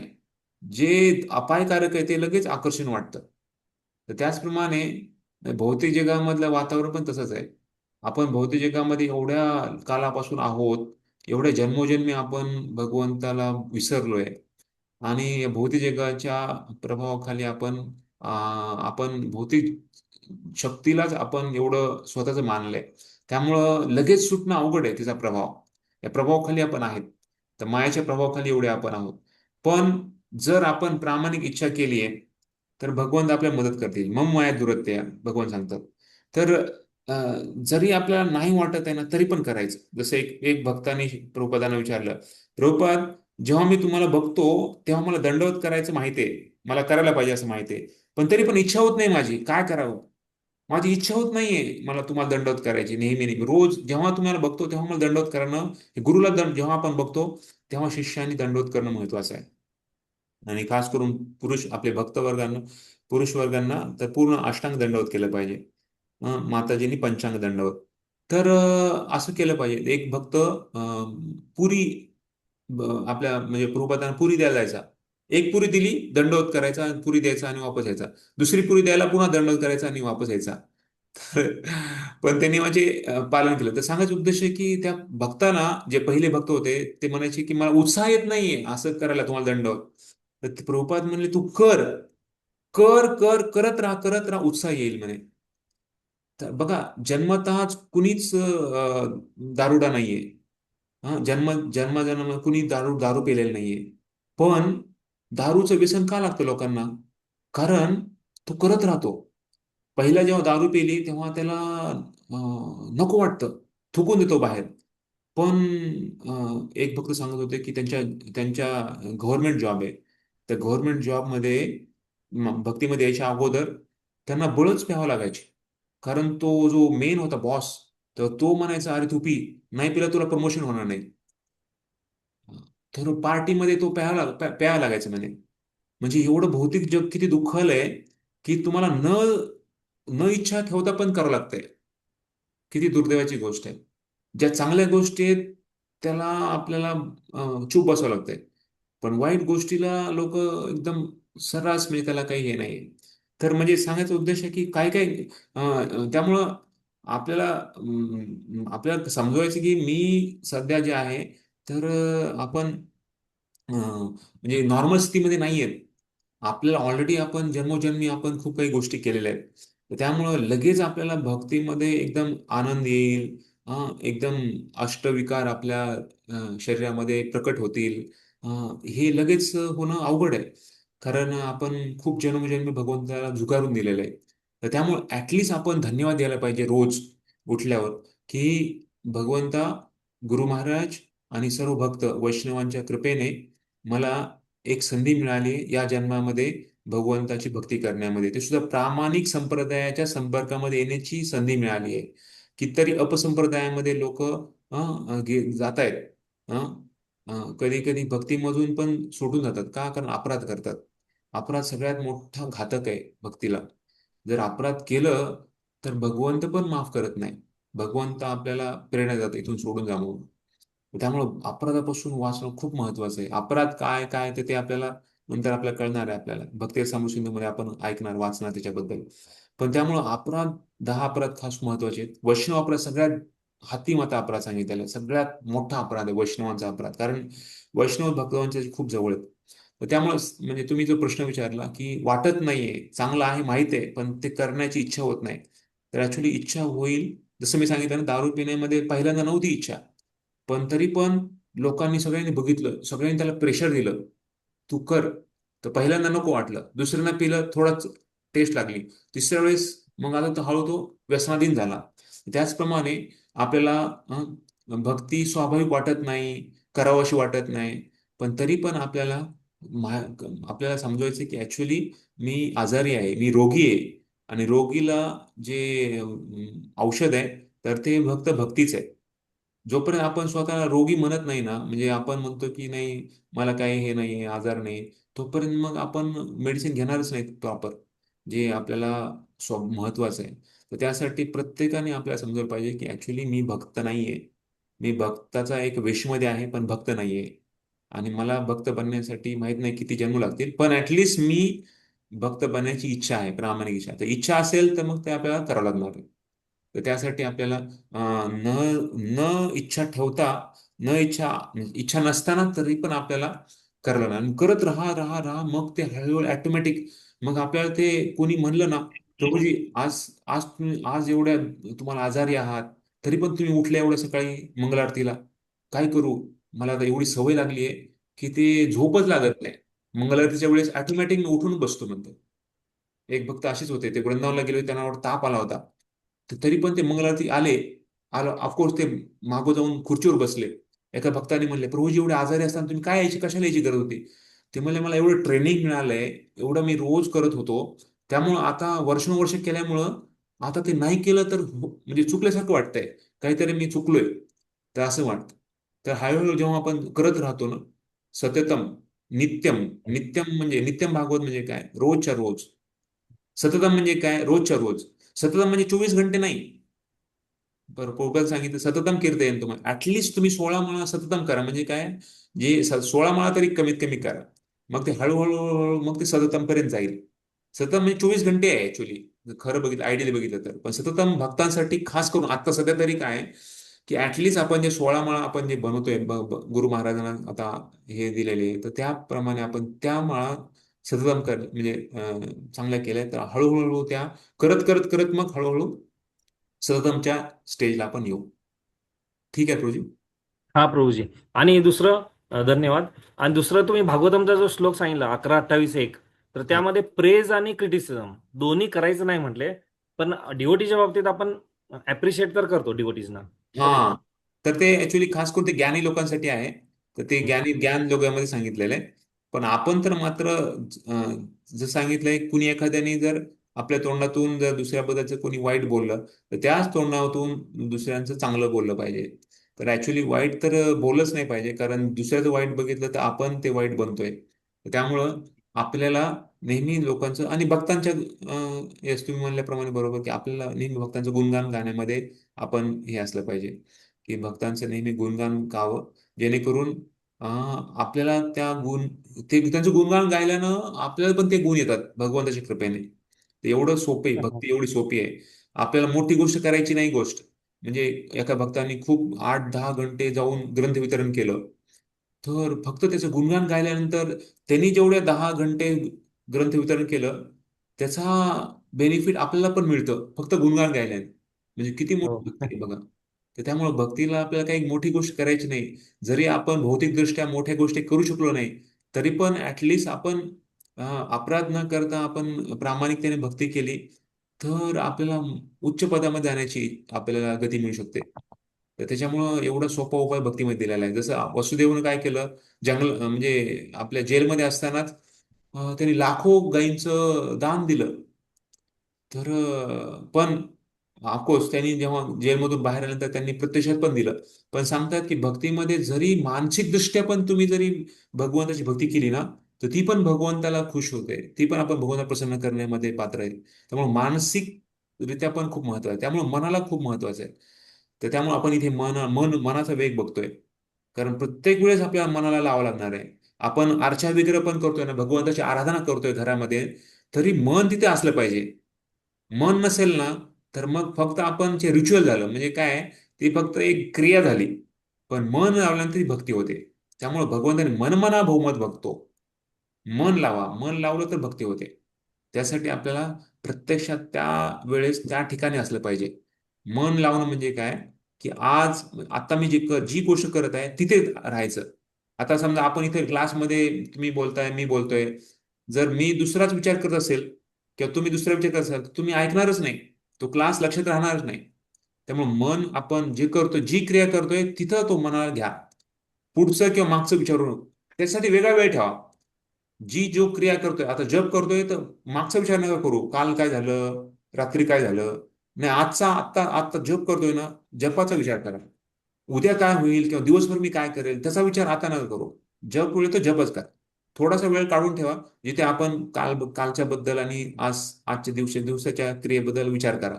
पण तो तो वेळ त्याच्यासाठी. पण बाकी क्रिया करताना मात्र मनाला काबू ठेवणं खूप महत्वाचं. तर अशा प्रकारे ठीक आहे. आणि कोणाच काही प्रश्न आहे का? हरे कृष्णा.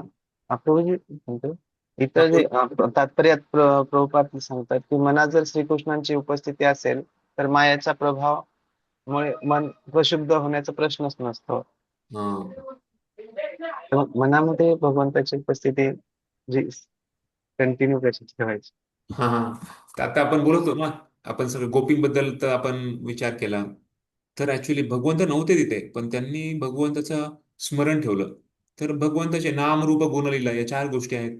नाम, रूप, गुण आणि लीला. या 4 गोष्टींद्वारे आपण भगवंताच्या सानिध्यामध्ये राहू शकतो आपण.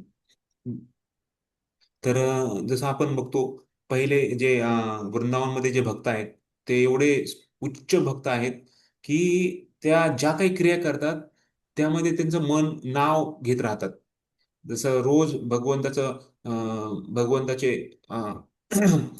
दही मंथन करताना माताजी लोक, किंवा रोज दळण करायचे. पहिल्यांदा दळायचं म्हणजे काय, रोज जात्यावर दळण करायचं. तर दळण करताना दही मंथन करताना, तर क्रिया चालली ही, पण नाम चाललंय. काल कृष्णाने कुठे गेला होता, त्यांनी काय कविता चाललेल्या आहेत, आणि त्या कविते स्मरणामध्ये ते त्यांचं कार्य करतायत. पुरुष वर्ग जे आहेत, मग ते जाऊन विहिरीमधून पाणी सिंचणं, तर ते करताना करताना पाणी आणताना वगैरे, तर ते नेहमी भगवंता स्मरण करतात, लीलाचं स्मरण करतात. तर त्यांचं ते स्वाभाविक आहे ब्रजवासींचं. तर आपलं एवढं नाहीये. तर ऍटलिस्ट आपण जसं हे 4 गोष्टींच्या द्वारे आपण प्रयत्न करणे, की आपल्या घरामध्ये जे विग्रह आहेत किंवा विग्रह नसतील फोटो आहेत, तर त्यांना म्हणजे त्यांच्या समोर जाऊन आपण आमचं नामस्मरण रोजचा करणे. थोडा वेळ घरामध्ये कीर्तन असलं पाहिजे ऍक्च्युअली. प्रत्येक घरामध्ये प्रभुपादांनी सांगितलं मंगल आरती झाली पाहिजे. जर सकाळी वेळ नसेल तर संध्याकाळी तरी कमीत कमी आपण कीर्तन केलं पाहिजे. प्रत्येक घरामध्ये हे खूप महत्वाचं आहे. कारण त्या कीर्तनाद्वारे, त्या तुमच्या आराधना जी करतोय आपण, वर्षिक भगवंताची पूजा, तर त्याद्वारे आजूबाजूच्या सभोवतालच्या लोकांना पण प्रभाव होतो. आणि त्यांच्यामध्ये एक भक्तीबद्दलची एक सुकृती निर्माण होते. तर त्या सुकृतीद्वारे त्यांना भक्तीमध्ये खूप उच्च गती प्राप्त होणार आहे. आणि नंतर मग कधी महिन्यातून एखाद्या वेळेस वगैरे त्यांना प्रसाद देऊ शकता आजूबाजू शेजारच्या लोकांना, घरमालकाला वगैरे. तर हे खूप महत्वाचं आहे. तर त्यामुळं आपल्याला नेहमी विचार करायचा आहे की मी माझ्या भक्तीसाठी आणि प्रभुपदांच्या मिशनसाठी मी काय करेल. मग हे मन त्याच्यावर लागेल. पण मी सांगितल्याप्रमाणे जी गोष्ट करतायत त्यावेळेस तीच गोष्ट करावी. तर मग नाहीतर मग भक्तीचीच गोष्ट आहे. हा, जसं आपण कुठला एखादा प्रोग्राम आहे तिथे जायचंय तर त्याबद्दल आपण विचार करतो जपामध्ये. तर भक्तीचीच गोष्ट आहे पण ती जपामध्ये आणणं तर ते अयोग्य आहे. तर त्यासाठी जी गोष्ट आपण जेव्हा जेव्हा करतोय त्यावेळेस मनाला लावा आणि भगवंताला प्रार्थना करायची आहे. कारण हे सोपं नाहीये. आपण जी भक्ती करतोय ती पण सोपी नाहीये. ऍक्च्युली आपल्याला एवढं सोपं का मिळालंय? कारण गुरुजनांचे आचार्यांचे आशीर्वाद आहेत. तर त्यामुळं आपल्याला या कलियुगाच्या प्रवाहापासून पण राहून पण आपल्याला 16 माळा करणे, 4 नियमाचं पालन करणं, ते हे शक्य होऊ शकायला लागले. का? कारण त्यांचे आशीर्वाद आहेत ऍक्च्युअली. नाहीतर कलियुगाच्या प्रवाहामध्ये एवढं सगळं करणं म्हणजे अशक्य आहे. पण आपल्याला त्यांची खूप प्रार्थना आहे. त्यामुळे त्यांना आपण नेहमी धन्यवाद दिला पाहिजे. रोज त्यांना स्मरण केलं पाहिजे. एकाकी अमर नाही पाय बल हरिनाम संकीर्तने तुम्ही कृपा करी श्रद्धा बिंदू दिया देह कृष्ण नामधने. त्यामुळं रोजचं आपल्याला हे आशीर्वाद मागणे आणि त्यांचं धन्यवाद देणं हे कृतज्ञतेचं लक्षण नेहमी आपण प्रकट करायचं. तर एवढं सोपं नाहीये. रोज हे आपल्याला जीवनभर करायचंय, मृत्यू समय पण करायचंय आणि जरी या जन्मात झालं नाही तरी आपला पुढचा जन्म पण आपल्याला घ्यावा लागणार आहे. तर ह्याच्यामध्ये काही मोठी गोष्ट नाहीये. कारण आपण जन्मोजन्म सोडलेलं आहे. त्यामुळे या जन्मामध्ये 100% आपण शुद्ध होऊ ही गॅरंटी नाहीये. हा भक्तिविनोद ठाकूर म्हणले 3 जन्म घ्यावे लागतील, 3 जन्म कमीत कमी. पण प्रभुपादांनी सांगितले एका जन्मातून होऊ शकतंय. पण त्यासाठी शुद्ध नाम जपलं पाहिजे. शुद्ध नाम घेणं काही एवढं सोपं नाहीये. तर त्यामुळे आपल्याला प्रयत्न करत राहायचे. प्रयत्नार्थी परमेश्वर आपण म्हणतो. त्यामुळं भगवंताची कृपा आपली आपली इच्छा, आपले प्रयत्न आणि भगवंताची कृपा तर याद्वारे सगळं होऊ शकतंय. तर आपले प्रयत्न करत राहणं आहे एवढंच आपल्या आपल्या हातात आहे. बाकी निकाल कसा लागेल, रिझल्ट कसा मिळेल ते आपल्याला माहित नाही. ठीक आहे. पण एवढा विश्वास आपण ठेवायचा आहे की मी करत राहील तर कधी नाही कधीतरी भगवंत देते. जसं मी मागच्या वेळेस उदाहरण दिलं ना चिमणीचं ते ह्याचं टिटवीचं तिचे तिचे पिल्लाला समुद्राने घेतलं होतं पण गरुडाचं आकर्षण झालं आणि त्यामुळे मग तिच्या पिल्लाला वापस मिळालं. तर त्याचप्रमाणे आपण भक्ती करत राहिलं पण भगवंत हे आज पण आपल्या हृदयामध्ये आहेत. ते बघतायत, तुम्हाला बघतायत, मला बघतायत, किती आपण प्रामाणिक आहोत ते हे सर्व बघतायत. तर भगवंत नाही तसं नाहीये. त्यामुळं भगवंताला विश्वास आपल्याला वाढवायचा आहे. तर भक्ती म्हणजे तेच आहे. हरे कृष्ण. तर आता क्रोध बद्दल थोडं चर्चा करूया. आज थोडासा ह्याच्यामध्ये वेळ गेल्यामुळं थोडंसं हे झालं. मागे आहेत आपण थोडंसं.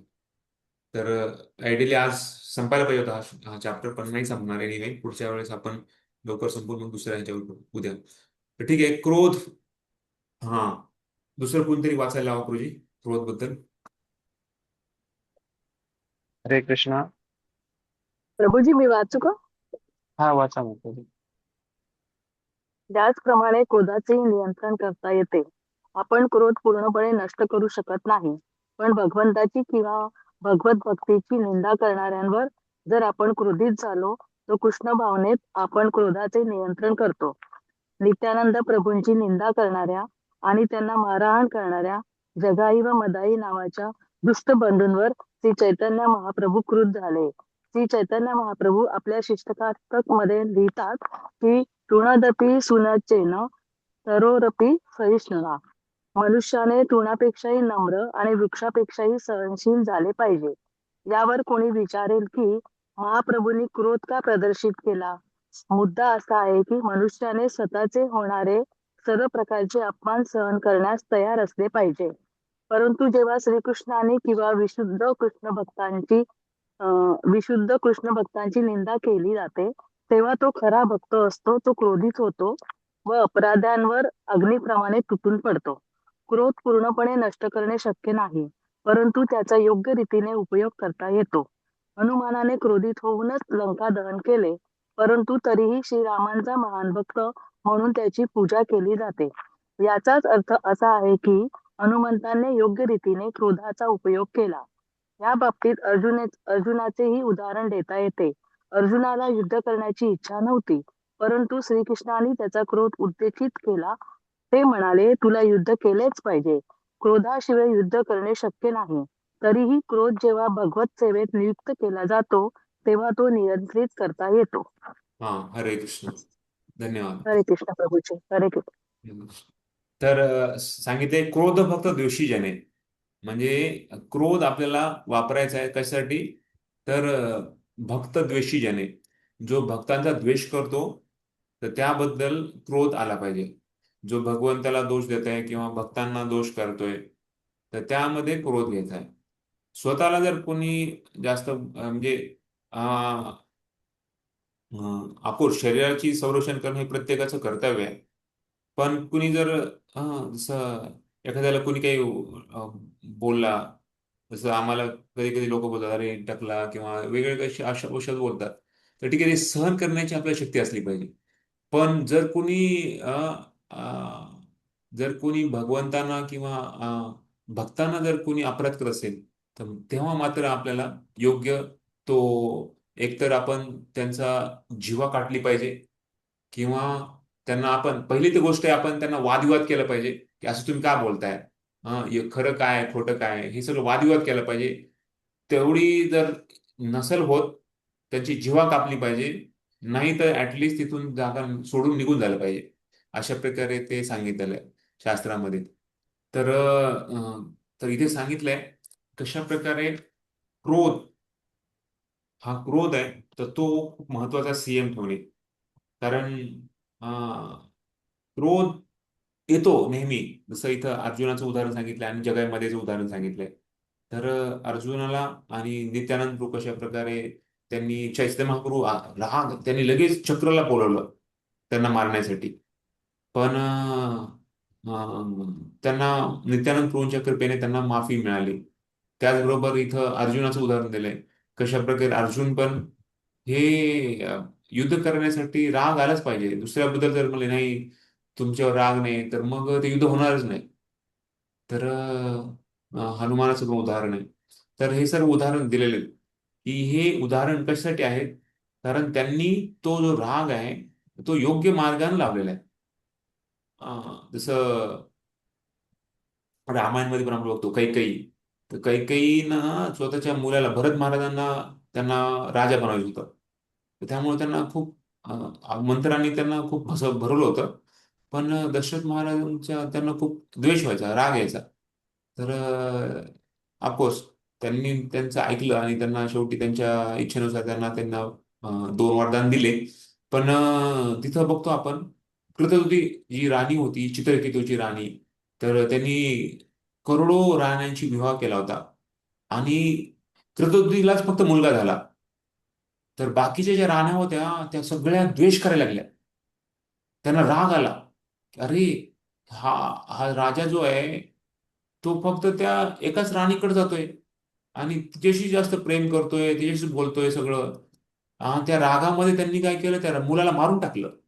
6व्या स्कंदामध्ये तुम्ही वाचाल तर बघाल. तर जो मुलगा राजाला खुश करत होता, हालाकी तो तो मुलगा कृतयुगा होता, एकाच राणीचा होता. बाकीच्या राण्यांनी खुश व्हायला पाहिजे होतं, पण त्यांना क्रोध आला, राग आला. का? कारण हे त्या राजाचं पण चुकलं की त्यांनी फक्त एकाच राणीला सारखं तो हे करत होता. तर त्यामुळं त्यांना राग आला की मला काहीच करत नाही, आम्हाला काही लक्ष पण देत नाही. तर त्यांनी त्यांना मारून टाकले. तर अशा प्रकारे तर त्यामुळे सांगितलंय की हे जे का होतं, तर राग आणि द्वेषमुळं. राग आणि द्वेष, आसक्ती, आणि दुसऱ्याबद्दलची घृणा. तर हे यामुळं हे आपण बघतो की लोक हे अशा प्रकारची क्रिया करतात. तर हे जसं आपण बघतो धृतराष्ट्र बघा. धृतराष्ट्र आंधळा होता आणि जेव्हा भीम आला त्यांना भेटायला, तेव्हा ऍक्च्युली त्याच्यामध्ये एवढी शक्ती होती की त्याला म्हणजे तो राग एवढा आला होता की त्यांनी काय केलं, भीमाला तो मारणार होता. जेव्हा भीम आला त्यांना भेटायला, तर त्याला आलिंगन देऊन त्याला तो मारणार होता. तर एवढा त्याला राग आला होता. तर कृष्णाने काय केलं, कृष्णा म्हणे भीम तू बाजूला ये म्हणे. आणि त्यांनी एक पुतळा असाच पुतळा ठेवला ह्याचा लोखंडाचा. हा. आणि त्याला जेव्हा त्यांनी पकडलं आणि त्याला मिठी मारली, त्याचं पावडर झालं. म्हणजे एवढा त्याचा राग आला होता तर पांडवांबद्दलचा. तर आपण बघतो कशा प्रकारे लोक म्हणजे राग किती म्हणजे भयानक असतो. तर राग द्वेष हे खूप महत्वाचे आहे. आणि ह्याला जे म्हणजे एक खूप मोठ्या प्रमाणात आपण बघतो. एक तर आसक्ती असते, नाही तर घृणा असते लोकांना. तर हे क्रोधमुळे होतं. त्यामुळं क्रोध असायला पाहिजे, एक एक मर्यादित असायला पाहिजे, तुलनात्मक असायला पाहिजे. जशाप्रमाणे ज्या क्रोधद्वारे काहीतरी चांगलं होईल, कन्स्ट्रक्टिव्ह म्हणजे त्याला काहीतरी चांगलं असायला पाहिजे. जसं जसं आई पण मुलाला शिकवण्यासाठी कधी कधी राग करते. तर राग नाही केला तर मग तो ऐकणारच नाही. जसं जसं कधी कधी शिक्षक लोक आपल्या मुलांवर शिस्त आणण्यासाठी कधी कधी राग करतात. पण त्या रागाचा उद्देश आहे की त्याला शिस्त लागावी, त्याच्यामध्ये काहीतरी परिवर्तन घडावं. तर तो राग राग करण्याचा अयोग्य नाहीये. पण ते कशा करायचा हे जाणलं पाहिजे. नाहीतर मग तो जर योग्य प्रमाणात नाही केला तर तो घातक ठरू शकतो. जसं पृथू महाराज आहेत. पृथू महाराजांनी पण प्रजेच्या संरक्षणासाठी पृथ्वी मातेवर राग आणला होता. कारण पृथ्वी मातेने सगळं ज्या आवश्यक गरजा देणं बंद केलं होतं. ऑफकोर्स त्यांचं ते खूप मोठी गोष्ट आहे. 4थ्या स्कंदामध्ये तुम्ही वाचाल तर भागवतामध्ये ऐकायला मिळेल. तर सांगायचा उद्देश आहे की तिथे पृथू महाराज राग आले होते, रागी आले होते. त्यांनी पृथ्वी मातेला खूप म्हणजे राग केल्यामुळे नंतर पुन्हा त्यांना सगळं मिळालं. तर पृथ्वी माता समोर आल्या, म्हणल्या अरे सगळे लोक पाप करतायत आणि त्यामुळे मी सगळं हे करून ठेवलेलं आहे, मी काही देत नाहीये. तर राग आला त्यामुळं. का? कारण त्यांना प्रजेसाठी पालन करण्यासाठी त्यांना पालनकर्ता म्हणून, पालन शक्ती म्हणून त्यांचा अवतार झाला होता. तर राग येणं स्वाभाविक म्हणजे गरजेचं आहे. पण तो केव्हा, कुठं, कधी, किती हे महत्वाचं आहे. नाहीतर मग तो राग आपल्याला अपायघातक ठरू शकतो. जसं ध्रुव महाराजांच्या जीवनामध्ये सुरुची आणि सुनीती, आपण दुसऱ्यांना राग येण्यामध्ये आपण सहभागी ठरू शकतो, किंवा दुसऱ्यामध्ये चांगलं गुण अ, येण्यामध्ये म्हणजे एकतर दुसऱ्यांतून वाईट काढू शकतो, व दुसऱ्यातून चांगलं आपण बाहेर काढू शकतो. जसं सुरुचीनं काय केलं, ध्रुव महाराजांच्या जीवनामधून वाईट म्हणजे त्यांना खूप राग आला. कारण सुरुची असं बोलली ना त्यांना, अरे तू माझ्या पोटातून जन्म घेतला नाहीयेस, त्यामुळे तू तुझ्या वडिलांच्या मांडीवर बसायचा अधिकार नाहीये. तू सुनीतीकडून जन्म घेतलाय, जी नावडती आहे, आणि त्यामुळं तू मांडीवर बसू शकत नाही. एवढं जसं बोलली. आता जे छोटं बाळ आहे, छोटस 5 वर्षाचा मुलगा आहे, त्याला असं बोलण्याची काय गरज नव्हती. पण तरी पण ती बोलली, आणि त्या बोलल्यामुळे एवढा राग आला ध्रुव महाराजांना. आणि त्यामुळं आणि दुसरं सुनीती बघा, सुनीतीनं किती प्रेमानं समजवलं. ती म्हणले काय करू, ही माझी चूक आहे म्हणे, मी नावडती आहे. पण तू लक्ष घे, जसं एखाद्याने कोळसा आहे, तप्त कोळसा आहे, भाजलेला कोळसा आहे, तो जर हातात ठेवणं किती अपायकारक आहे, तो आपला हात भाजून जाईल. त्याचप्रमाणे दुसऱ्याचं वाईट विचार करणं हे कोळसा हातात ठेवण्यासारखं आहे. आपण दुसऱ्याचं वाईट विचार नाहीच केला पाहिजे, कारण ते आपला हात भाजून टाकणार, म्हणजे आपलं हृदय अशुद्ध करणार आहे, आपलं मन अशुद्ध करणार आहे. त्यामुळे दुसऱ्याचं द्वेष नको करू, असं तिने समजून सांगितलं. त्यामुळं ध्रुव महाराजांचे पॉझिटिव्ह म्हणजे चांगलं बाहेर आलं. आणि त्यांनी मग भगवंताची भक्ती चालू केली. पुढे जाऊन तिकडे नारद मुनीला भेटले आणि भक्ती चालू केली. तर सांगायचा उद्देश आहे, आपण एक दुसऱ्या व्यक्तीचं चांगलं बाहेर आलं पाहिजे, अशा प्रकारे वागणूक केली पाहिजे. दुसरं निगेटिव्ह म्हणजे वाईट बाहेर आलं तर अशा प्रकारे आपण नाही वागायला पाहिजे दुसऱ्याशी. तर जे आपण सहन करू शकतो ते आपण सहन केलं पाहिजे. पण जे नाही करू शकत, तर त्याला आपण म्हणजे अं, म्हणजे जे आपण सुधरू शकतो ते सुधारलं पाहिजे. पण जे नाही सुधरू शकत, त्याला आपण सहन करायला पाहिजे. जसं आपल्या हातामध्ये नाहीये की पाऊस किती थांबवणं, किंवा भूकंप. तर हे सगळे जसं भौतिक हे आहेत, क्लेश आहेत, अधिभौतिक क्लेश आहेत. तर त्याच्यामध्ये आपण काहीच करू शकत नाही. जसं मोठमोठे अमेरिकासारखे देश पण जेव्हा भूकंप येतो तेव्हा सगळे म्हणतात आम्ही काहीच करू शकत नाही, तुम्ही सगळे शहर सोडून जावा. तर भूकंप किंवा पाऊस, तर ह्या गोष्टी आपल्याला सहन कराव्या लागणार, कारण त्याच्यामध्ये आपण काहीच करू शकत नाही. पण ज्या गोष्टी आपण सहन करू शकतो त्या गोष्टी आपण सहन केल्या पाहिजे. तर सांगितलंय की आपण दुसऱ्यावर किती राग आणायचा ह्याला पण खूप सीमा असली पाहिजे. आपण आपल्या जसं रेग्युलेटर आहे बघा, ज्या गॅस असतात सिलेंडर, त्याला पण रेग्युलेटर असते कमी जास्त करण्यासाठी. सिलेंडरच्या नाही, पण ते आपलं गॅसचं, तर गॅसचं रेग्युलेटर असतं, रेग्युलेशन.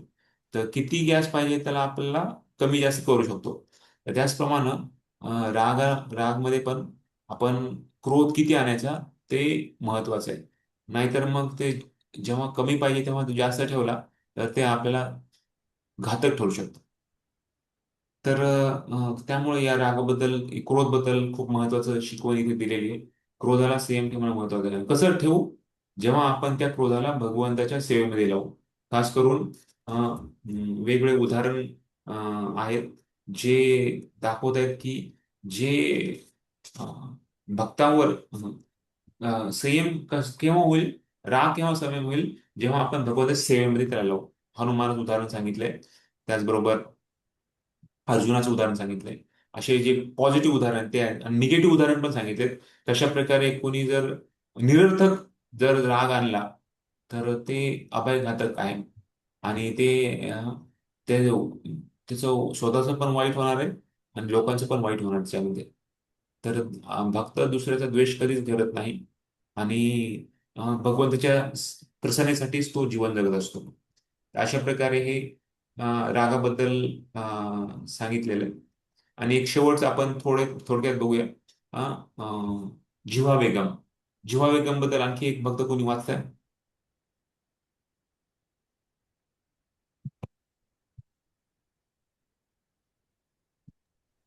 हरे हरे कृष्णा, कोणी माताची वाचताय का प्रभूजी वाचा. हरे कृष्ण प्रभुजी हरे वाचते. कृष्ण.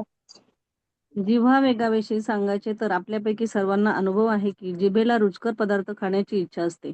सामान्यतः आपण जिभेला तिच्या रुचीप्रमाणे खाण्याची मुभा देऊ नये, तर तिला प्रसाद पुरवून तिच्यावर नियंत्रण ठेवावे. श्रीकृष्ण जेव्हा प्रसाद देतील तेव्हाच आपण प्रसाद ग्रहण करू, अशी भक्ताची मनोवृत्ती असते. जिव्हावेग नियंत्रित करण्याचा हाच मार्ग आहे. मनुष्याने केवळ ठराविक वेळी प्रसाद घ्यावा आणि जिभेची अथवा उदराची इच्छापूर्ती करण्यासाठी उपहारगृहात अथवा मिठाईच्या दुकानात खाऊ नये. आपण जर केवळ प्रसादच ग्रहण करण्याच्या तत्वाशी दृढ राहिलो तर जिभेचा आवेग संयमित करता येतात. धन्यवाद.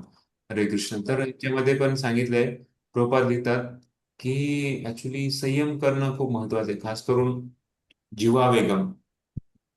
तर प्रभुपादांनी पहिले त्याचं कसं किती महत्वाचं आहे आणि ते कसं करू, तर ते पण सांगितलंय की हे फक्त प्रसाद पाणी आणि भगवंत जेव्हा आराधना करते तेव्हाच प्रसाद घेणे, आणि तो वेगवेगळ्या ठराविक टाइमच घेतला पाहिजे. तर हे खूप महत्वाचं.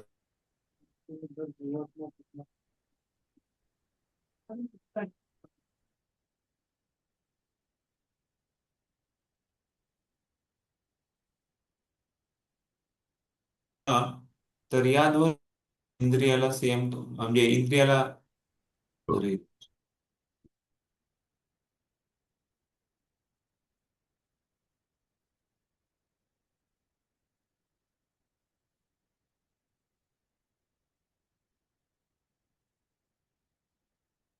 नियमितपणा खूप महत्वाचा आहे कुठल्याही गोष्टीला. ऍक्च्युली भक्तीमध्ये कुठलीही गोष्ट नियमितपणा ठेवली पाहिजे. जेवढा आपण नियमितपणा, ऑफकोर्स राहत नाही, खूप संकट येतात, खूप म्हणजे वेगवेगळे प्रसंग येतात, वेगवेगळ्या ते जे कसोट्या येतात, पण तरी पण नियमितपणा ठेवणं, सातत्यपणा ठेवणं हे भक्तीला खूप पोषक ठरतं, ज्याद्वारे मन आपल्याला संयम राहतं. सातत्यपणा ठेवण्यानं मन आपल्याला संयम ठेवण्यासाठी खूप मदत होते ऍक्च्युअली. आणि खास करून इथे प्रभुपाद लिहित आहेत की आपलं खास करून उदर आणि जिव्हा आहे, तर हे खूप महत्वाचं आहे. वाचो वेगम आणि खास उदर वेगम, ते आता पुढे आपण म्हणणार आहे उदर वेगम. तर इथे प्रसादावर खूप भर दिलेला आहे प्रभुपादांनी. जे जिव्हा तर जिवेर लालसा इति होती धाय. कृष्ण नाही पाय म्हणजे जिवे लालसा इति होती धाय. जे जीवाच्या लालसा पोटी लोक इकडे तिकडे धावतात. जसं आपण बघतो ना, ट्रेनमध्ये जेव्हा जातो आपण तेव्हा बघतो लोक काही आलं ते लगेच खाण्यामध्ये लोक उत्साह असतात. हा. आणि दुसऱ्याचं बघून बाकीच्यांना पण प्रेरणा येते. आणि जरी भूक नसेल, इच्छा नसेल, तरी पण दुसरे खातात म्हणून आपण खाणे. तर हे अपोजिट आपण कारण भक्त असल्यामुळं आपल्याला माहिती आहे की हे पॉझिटिव्ह नाही, म्हणजे हे आपल्यासाठी अपायकारक आहे, कारण हे प्रसादच नाही पहिली गोष्ट. दुसरी गोष्ट, ते कुणी बनवलंय, ते काय भावून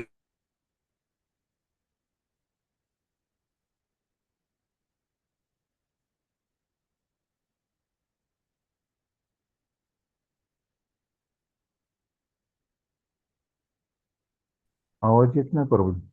हा. आवाज येत. तर त्यामुळं अं, बाकी काही काही देशामध्ये तर अं, ते फक्त जसं जे उडतं ते खातात आणि जे पोहतं ते ते पण खातात. म्हणजे पाण्यामध्ये जे काही आहे ते खातात. जे उडतं म्हणजे जे काही पक्षी. पक्षी आहे, जे काही प्राणी चालतात ते पण चालतात. म्हणजे त्यांना काही असं हेच नाहीये, म्हणजे त्याला काही नियम नाहीये. तर ही स्थिती खूप भयानक आहे. ते सगळं जिवायसाठी ऍक्च्युली. तर जीवेर लालसा इति होती धाय, शिष्णोद्धर परायण कृष्ण नाही पाय. जोपर्यंत आपण या जिभेवर संयम ठेवत नाहीये, तोपर्यंत कृष्ण नाही पाय. तर कृष्ण मिळणं अशक्य आहे. हे फक्त संन्यासासाठी नाही सांगितलेलं, हे सगळ्यांसाठी सांगितलेलं आहे, हे नियम. त्यामुळं खास करून ऑफकोर्स रघुनाथ गोस्वामीला त्यांनी सांगितलेलं आहे, चैतन्य महाप्रभूंनी. पण तरी पण हा एक भक्तीसाठी एक महत्वाचा अंग आहे, की ऍक्च्युली आपण खाण्यासाठी जगत नाहीये, जगण्यासाठी आपण खातोय. हा. भौतिक जगातले लोक खाण्यासाठी जगतात, म्हणजे एवढं राबाड कष्ट करतात. त्यांना काय म्हणजे त्यांना काय एवढं भगवंतानी सांगितलंय, मी सगळ्यांचं एवढं करत आहे भरत पोषण उदर पोषण. तर आपण का नाही, आपलं का नाही करणार आहे. पण जगामध्ये, भौतिक जगामध्ये एवढे भोग करण्याचे प्रलोभन आहेत, आणि त्यामुळं लोकांना समाधानता नाहीये, असंतुष्ट आहे. आणि त्यामुळं हे सर्व चालू आहे जगामध्ये. पण आपल्याला माहिती आहे की आपण खातोय जेणेकरून आपल्याला इंद्रिय, आपले जे आत्मा आणि हे शरीर आहे, हे एकत्र ठेवणं महत्वाचं आहे. आणि त्यासाठी आपण प्रसाद घेतोय. प्रसाद घेण्याचा उद्देश आहे. नाही तर आचार्य लोक आपले जे आहेत, तर ते तर थोडंसं पण विचार करत नाही. ते तर म्हणतात आम्ही इंद्रियभोग करतोय. काय की ते 3 ड्रॉप ताक पित आहेत. तर त्याला मध्ये ते म्हणतात की अरे मी माझा जीवनाचा जो महत्वाचा वेळ आहे तो घालतोय हे ताक पिण्यामध्ये. तर तर असे आपले आचार्य आहेत. तर त्यामुळं आपण तर त्यांना हे करणं अवघड आहे. पण ऍटलिस्ट आपल्या आरोग्याचा हिशोब करून आपण काही आपण व्रत करणं महत्वाचं आहे. त्याचबरोबर खास करून प्रभुपादांनी लिहिलंय की टाइम टू टाइम थोडंसं आपण ठरवलं पाहिजे प्रसाद घेण्यामध्ये, जेणेकरून काय होईल, त्याच्यावर नियंत्रण होईल. जसं राजश्याम प्रभू पण सांगतात की एखादं महिन्या म्हणजे स्वीटवर पण जास्त स्वीट खाणं पण अपायकारक आहे. त्यामुळं तर ते पण आपण थोडं नियम केलं पाहिजे. तर नियम केल्यानंतर थोडं थोडं हळूहळू ते आपल्याला ऑटोमॅटिक आपण त्याच्यावरती उठू शकतो. इथे प्रभुपाद लिहितात की अं, भगवंताचा प्रसादच आपल्याला शुद्ध करू शकतो. आणि हे वाचो वेगम, सॉरी इथं जीवा वेगमचं उदाहरण सांगतायत. तर जसं शरीर अविद्या जाल जोडेंद्रियत आहे काल. जी प्रार्थना आपण म्हणतोय ना, बऱ्याच दिवस आपण म्हणतो प्रार्थना, पण तिचा अर्थ आपण समजत नाही, किंवा म्हणायचं म्हणून म्हणतो. बघ आता प्रसाद आलाय समोर, तर फटाफटा फटाफटा आपण म्हणून जातो. पण ऍक्च्युली त्याचा अर्थ आपण जाणायला पाहिजे. हे काय आपण म्हणतोय? शरीर अविद्या जाल जोडेंद्रिय ताहे काल, जीव फेले विषय सागरे. म्हणजे शरीर अविद्याचं जाळ आहे. हे शरीर अविद्येने भरलेलं आहे. आणि त्यातले खास करून इंद्रिय खूप महत्वाचे आहेत. इंद्रिय खूप प्रबळ आहेत. जीव जीव फेले विषय सागरे, तार मध्ये जीव अति लोभमय सुदुर्मती. ताकी तकलीफनुसार आहे. सगळ्यात महत्वाचा इंद्रिय आहे तो आहे जिव्हा. आणि जीवाला संयम करणं खूप महत्वाचं आहे.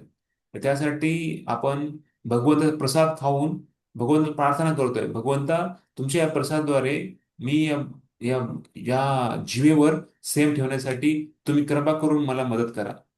आणि त्यासाठी या भावामध्ये मी प्रसाद तुमचा स्वीकार करत आहे. या भावामध्ये आपण भगवंताचा प्रसाद घेतोय. ऍक्च्युली हा प्रसाद खात नाही आपण. आपण प्रसादाचा आपण ऑनर म्हणजे आपण त्याला आदर करतोय. प्रसादाचा आदर करतोय. आणि जेव्हा आपण बघतो कधी कधी भक्त म्हणतात की ऍक्च्युली मी नावं ठेवले प्रसादाला त्यामुळे मला अपचन झालं.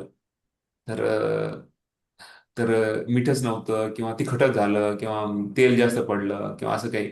आणि त्या स्थितीमध्ये त्या त्या भावनेमध्ये मी प्रसाद घेतला, तो पचलाच नाही. तर सांगायचा उद्देश आहे की आपला भाव खूप महत्वाचा आहे. की भाव काय आहे प्रसाद घेण्यामध्ये. तर प्रसाद आलाय तर तो एक मर्सी आहे. प्रसाद म्हणजे कृपा आहे ऍक्च्युअली. हे प्रसाद आलाय म्हणजे ती कृपा आहे. तर त्या भावने ऑफकोर्स जे मॅनेजर आहेत जे घरी स्वयंपाक बनवत आहेत तर त्यांचा असा भाव असला नाही. त्यांचा तर भाव असला पाहिजे की मी सगळ्यात जास्त बेस्ट क्वालिटी प्रसाद मी भोग कसा भगवंताला बनवेल, जेणेकरून प्रसाद भगवंत ते घेतल्यानं खुश होतील. असं नाही की ठीक आहे नाही प्रसाद भगवंत आहे, ते भावघराही जनार्दन आहे, ते कसं पण स्वीकारतील. नाही, ऍक्च्युली आपण मॅनेजमेंटद्वारे तर आपण प्रयत्न केले पाहिजे सगळ्यात बेस्ट क्वालिटी प्रसाद आपण दिला पाहिजे. आणि जे स्वीकारतायत भक्त त्यांनी अशी भावना ठेवली पाहिजे की ऍक्च्युली ही कृपा आहे.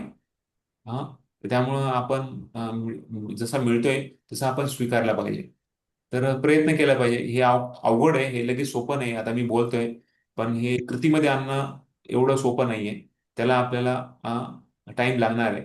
पण आपण बघतो उदाहरणं आहेत कशा प्रकारे प्रभुपादांनी स्वतः त्यांच्या जीवनाद्वारे दाखवलं की ते किती तुम्ही लीलामृतमध्ये पण वाचाल प्रभुपादांनी कशा प्रकारे स्टार्टिंगला लोकांना प्रसाद खाऊ घातला. जेवढे भक्त यायचे जेवढे जेवढे यायचे ना प्रोग्रामला तेवढे ते एक सफरचंदचे तुकडे करायचे. 10 भक्त आले 10 तुकडे करणार. आणि नंतर मग हळूहळू त्यांनी मग जेवढे आले भक्त त्यांना मग हळूहळू स्वीट राईस चालू केला, हलवा चालू केला. मग नंतर हळूहळू मग वरण भात आणि बाकी चालू केलं, नंतर पुरी चालू केल्या. तर प्रसाद खाऊन लोकांना त्यांनी खूप प्रभाव पाडला. आणि प्रसाद खाल्ल्यामुळे लोकांना खूप आकर्षण वाटलं. आणि ते फक्त प्रसाद खायला यायचे.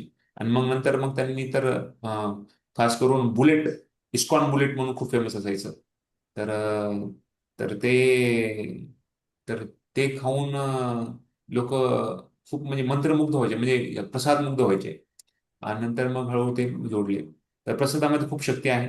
आणि आपण पण स्वतः अनुभवलंय. आणि बाकीच्यांना पण प्रसाद दिल्यानं कितीतरी त्यांच्या जे नाही म्हणणार होते आपल्याला रथयात्रेला परवानगी देणार नव्हते त्या ठिकाणी, पण प्रसाद खाल्ल्यानं त्यांच्या मनामध्ये बदल झाला आणि त्यांनी ऑर्डर दिली की नाही ठीक आहे तुम्ही करू शकता म्हणून. तर अशी उदाहरणं खूप आहेत. त्यामुळे प्रसाद ही कृपा आहे. आणि या कृपेद्वारे आपल्याला स्वतःला पण आणि आपल्या बाकी सर्व जे काही आपल्या संपर्कात आहेत त्यांना आपल्याला हे बनवायचं. तर जिव्हाळ्याला सेम ठेवण्यासाठी प्रसाद. आता वाचा आणि जिव्हा ह्याच्यामध्ये काय फरक आहे? वाचो वेगम आणि जिव्हा वेगम मध्ये काय फरक आहे? त्यानंतर आपण बाकी सर्व वेगांचं उदाहरण सर्व आपण उद्या बघणार आहे. ठीक आहे. तर वाचो वेगम पण बघितलं आपण पहिलं आणि आता हे जिव्हा वेगम. पण याच्यामध्ये फरक काय आहे का? तर ते सर्व आपण उद्या डिस्कस करूया. ठीक आहे. आज थोडंसं बाकी टेक्निकल गोष्टीमुळे थोडा वेळ गेला. पण उद्या आपण लवकरच म्हणजे ह्याच्यामध्ये चर्चा करून पुढचा उद्याचा आपला हा धडा संपून जाईल पहिला. आणि त्या 2 प्रश्न पण मी उद्याच देणार. त्यामुळे नंतर तुम्ही त्या 2 प्रश्नाबद्दल चर्चा चालू करू शकता, आपला विचार वगैरे चालू करू शकता. ठीक आहे. Yes. येस प्रभूजी. धन्यवाद. हरे हरे कृष्ण. कृष्ण प्रभूजी. धन्यवाद. हरे हरे कृष्ण. कृष्ण. हरे धन्यवाद. हरे कृष्ण प्रभुजी. हरे कृष्ण. हरे कृष्ण. हरे कृष्ण शिवदेव दंडवत प्रणाम. की जय, श्री हरे गोस्वामी कृष्ण. महाराज की जय, श्री प्रभुपाद की जय, की जय जय. जय. की जय, निताई गौर प्रेमानंदे. हरे हरे हरे हरे हरे बोल. बोल. हरे हरी हरे बोल हरी बोल हरे कृष्ण हरी बोल. हरे बोल. मधुसूदन दास प्रभू करा कॉल तुम्ही डायरेक्ट करते तुमच्याकडे कसं काय ट्रान्सफर पिंड करा सर. मीटिंग एखादी ऑप्शन असेल बघा.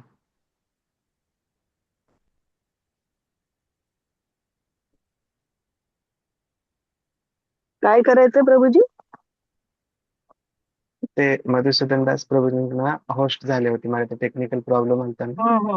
Okay okay okay. ते हा होस्टने मीटिंग इन केल्याशिवाय होत नाही ना, मग ते रेकॉर्डिंग चालूच राहतं हा हा. क्लाउडला. Okay okay. त्यामुळे त्यांना त्यांनी केली पाहिजे. हा. हम्म. प्रभूजी काय सापडतंय का? हा ना, सापडत नाहीये. खाली लिव्हचं बटन आहे. जसं आपण कॉल कट करतो ना कोणाला ते- फोन केल्यावर, तसं कॉल हा कट ते करा डायरेक्ट ऑल ते साठी. हा होत नाहीये ते. हरे कृष्णा प्रभूजी. हरे कृष्ण. प्रभूजी रेकॉर्डिंग पाठवाल का ग्रुपवर? हा येईल माताजी रेकॉर्डिंग. हा ते ऑफिस कडूनच पाठवतो त्यांना, एक भक्तिवेदांत राजीव बनवतो ना, ते सर्व हे करून रेकॉर्डिंग केलं, व्हिडिओ व्यवस्थित वापर चेक करून ते आले की पाठवलं होतं ते टाकलं.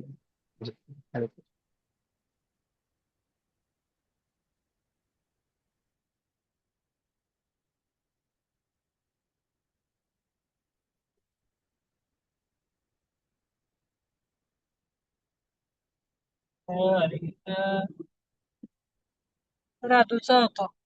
बाबाच्या याच्यावर केला.